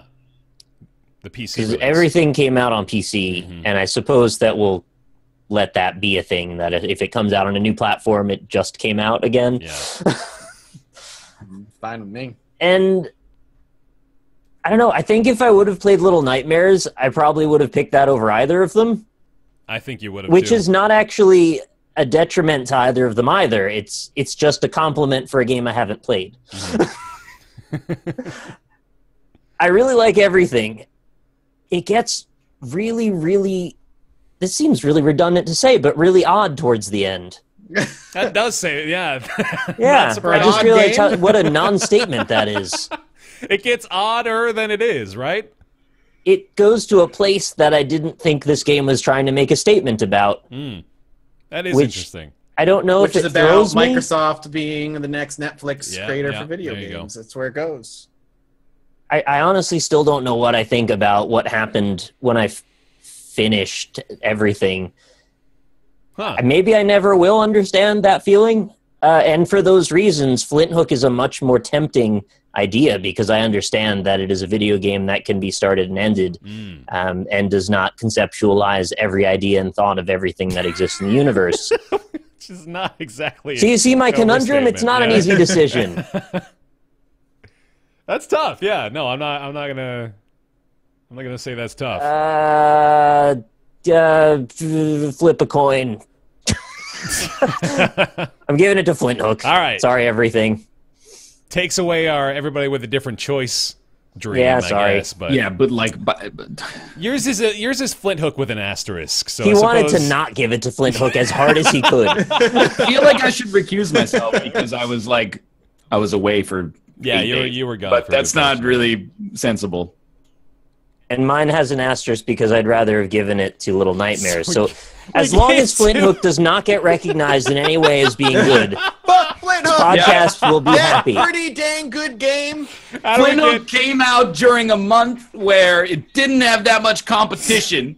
It's not like Well, I it like you or did. anything. It didn't earn it. It had competition. Y'all just didn't play any of the games. That's true. No, I like Flint Hook. It deserves the month. Yeah. All right. Cool. I'm not going to give it to Flint Hook, even though I also enjoyed Flint Hook and still enjoy Flint Hook. Not as much as I thought I would, but I still do enjoy it. Little Nightmares is absolutely a front runner for me. Little Nightmares is fucking wonderful. I'd love to take another opportunity to say that. It is great, and I really think y'all should play it. But I'm gonna go with the surprise pick here for my game of the month, Persona 5.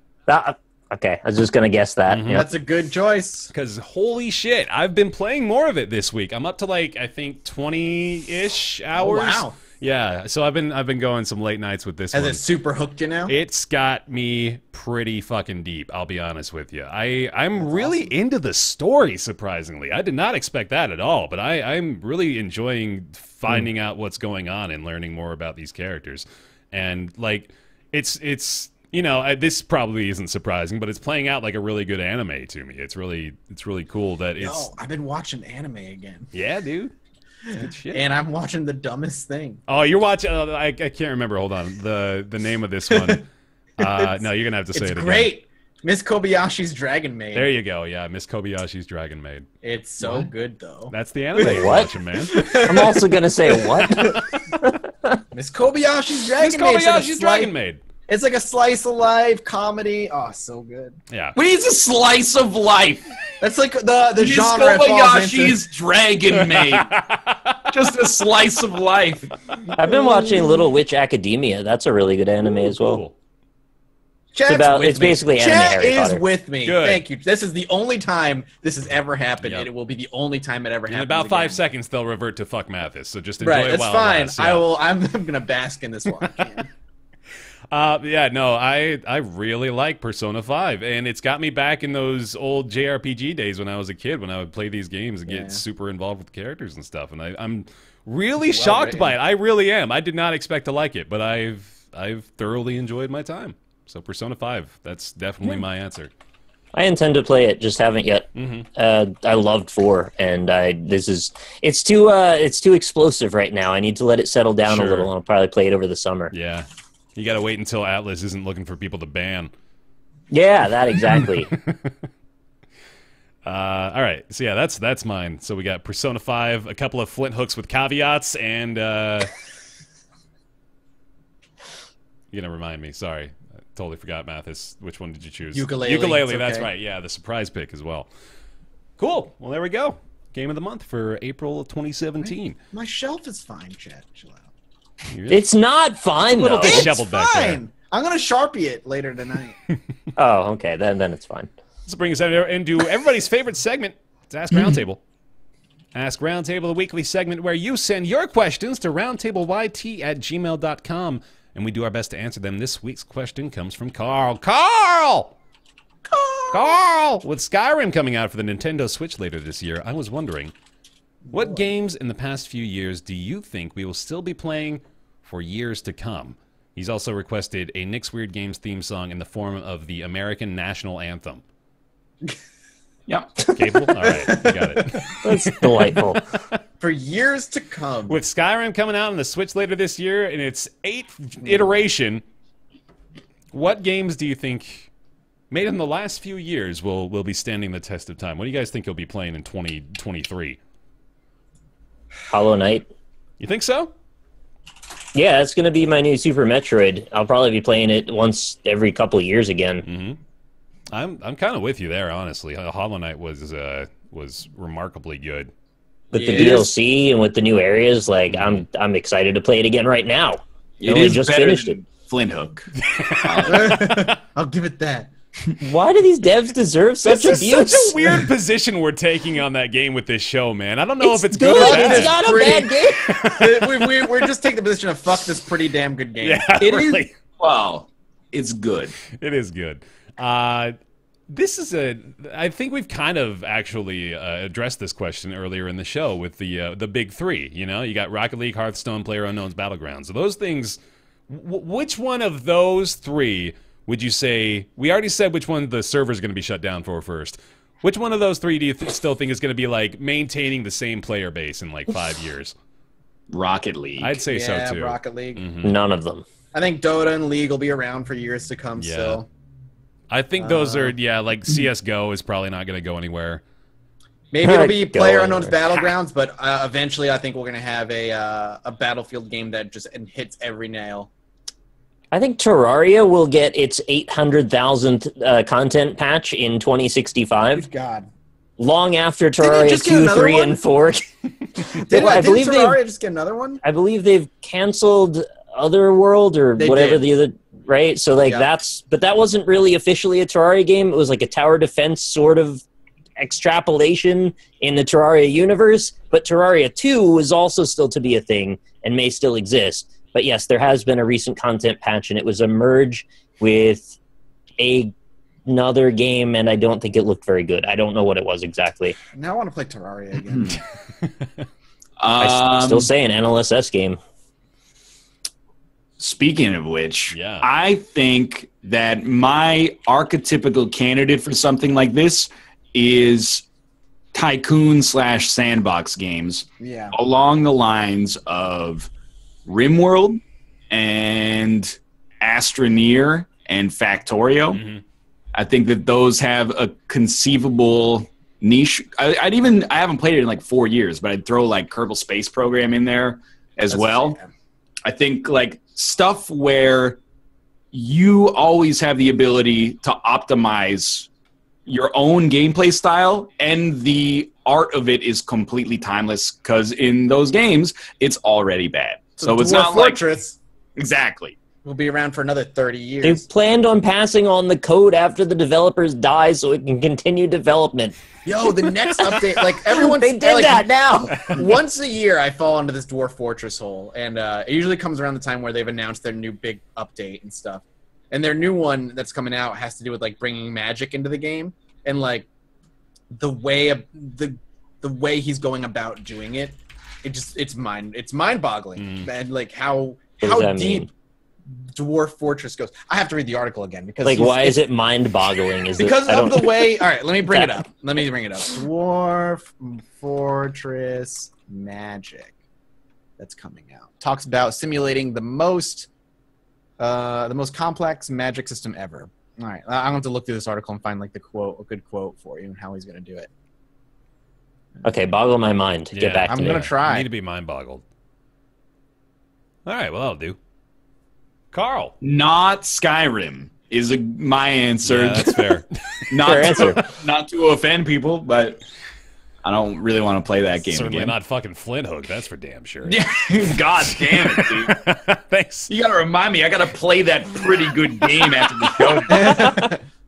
Don't remind me, dude.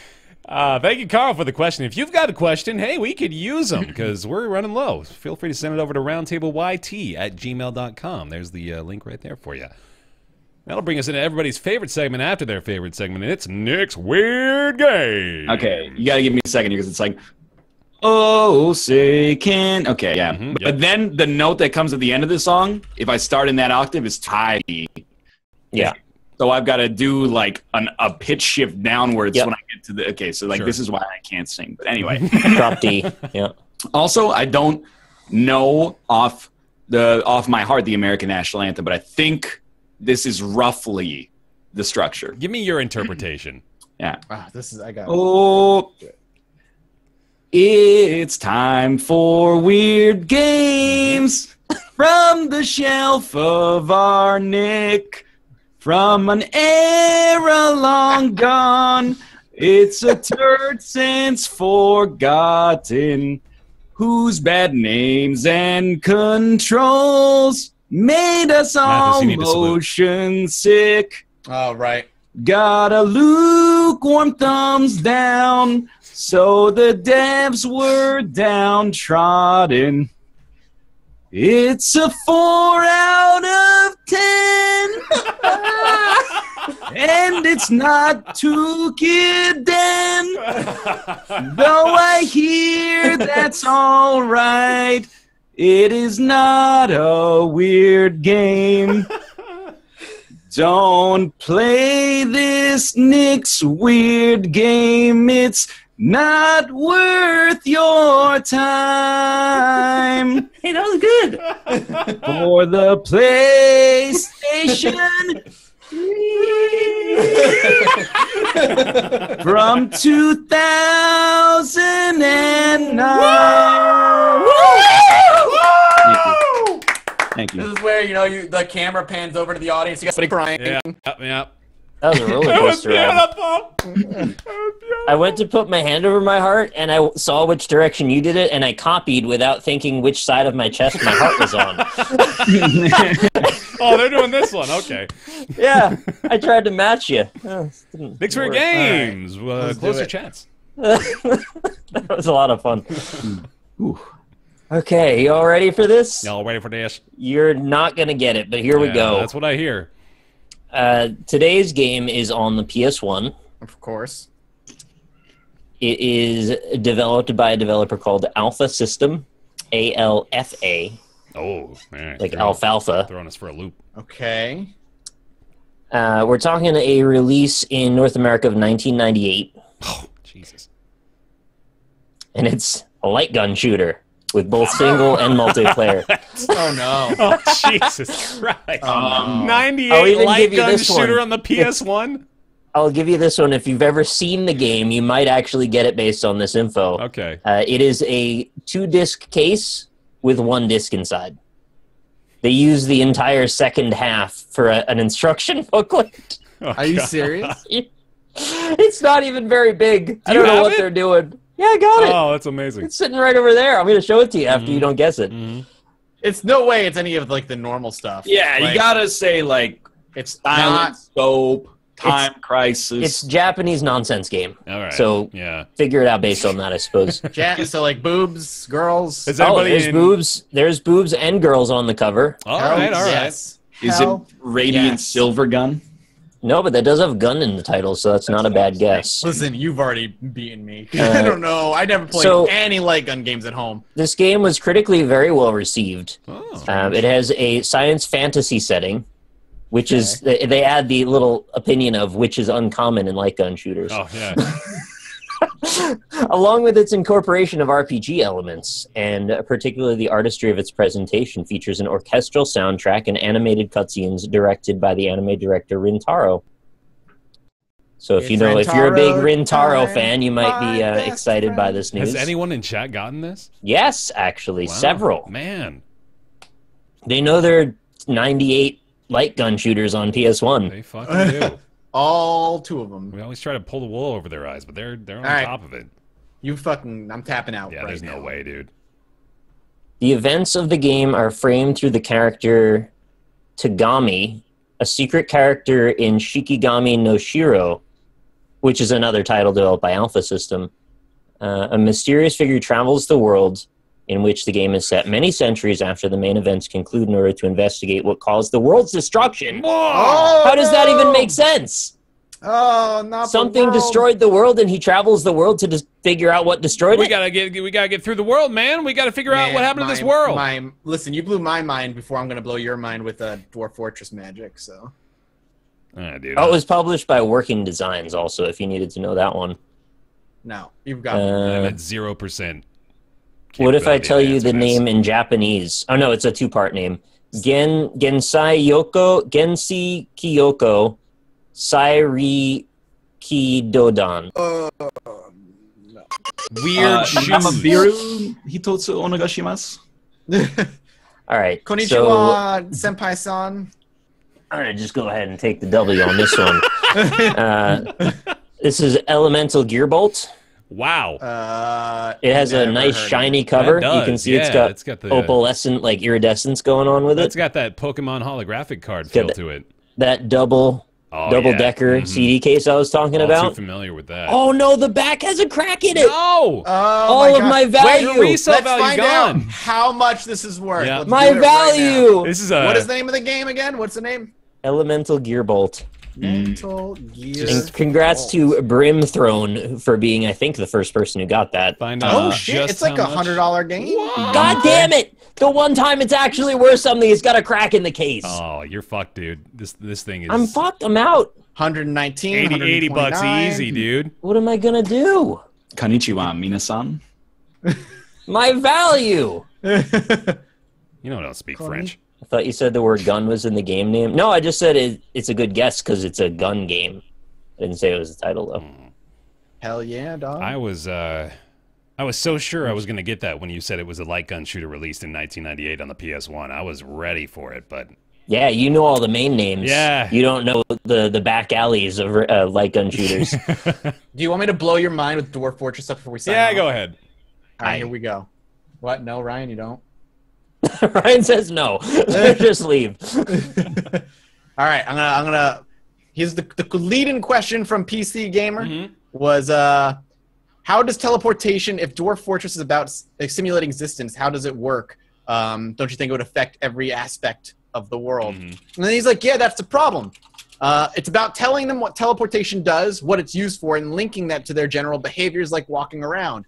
The example I gave where a person that's returning a gemstone to somebody in these new artifact quests or whatever, they know where to get it. They know how to go on a journey. They know how teleportation has the mechanic to link you to that person. It's how we do it then. Now that it's how we do it now when we have a cat licking itself. It knows the action is about cleaning contaminants off their body. That's what it does. So they interrogate what that action does. We give them helpful hints so they don't have to read the code themselves. Oh my god. It's What? just, if I do this, these things will happen. Then they have in their head that they want to accomplish this goal, and they have a little menu of things that they can accomplish with for them. And so hopefully, you never know, teleportation would just be a menu item. But if it were something harder, like the price of teleportation is uncontrolled nausea for a week, or you lose a quarter of your blood, or something like that. I don't know how much blood people can live without, but you're just completely out of it for a week or month. There's still cases where teleportation is valuable. So then you need to teach them that sort of a cost-benefit analysis type thing, which I don't want to be too flippant, but it's not much different from having a different movement value. Stop it! That's enough. That's enough, Dwarf Fortress.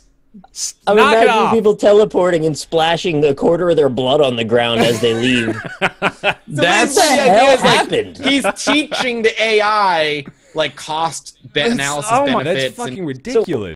It's not Skynet that becomes self-aware. It's Dwarf Dwarf Fortress. Fortress. You know, like I rag on Rob sometimes because Rob is like, I have an idea for a game, but Yeah. not the skills as of yet to execute it. They did it.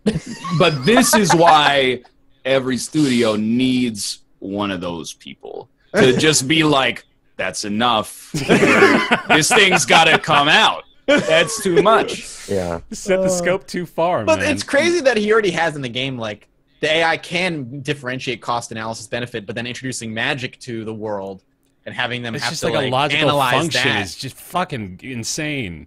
Man. All right. That did blow my mind. Rob's in chat. Oh, hey, Rob. Hey, Rob. You know how we like to make fun of Rob as a shell of a human being, but that's just, that's neither here nor there. Well, That's just life. he's a parody of one, not a show. Oh, sorry. Yeah, no, that's what it was. I love you, Rob. Hey, Me too. thanks for watching this episode of Roundtable Live, everybody. That's going to do it for us. We appreciate you being here.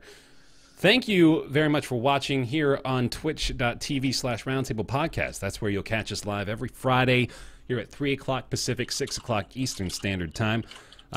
Look forward to the VOD over on our YouTube channels. That's RockLeeSmile, MathasGames, and BaerTaffy on YouTube.com. You can also follow the show's Twitter handle at RoundtablePC and discuss the show over on our subreddit, roundtablepodcast.reddit.com.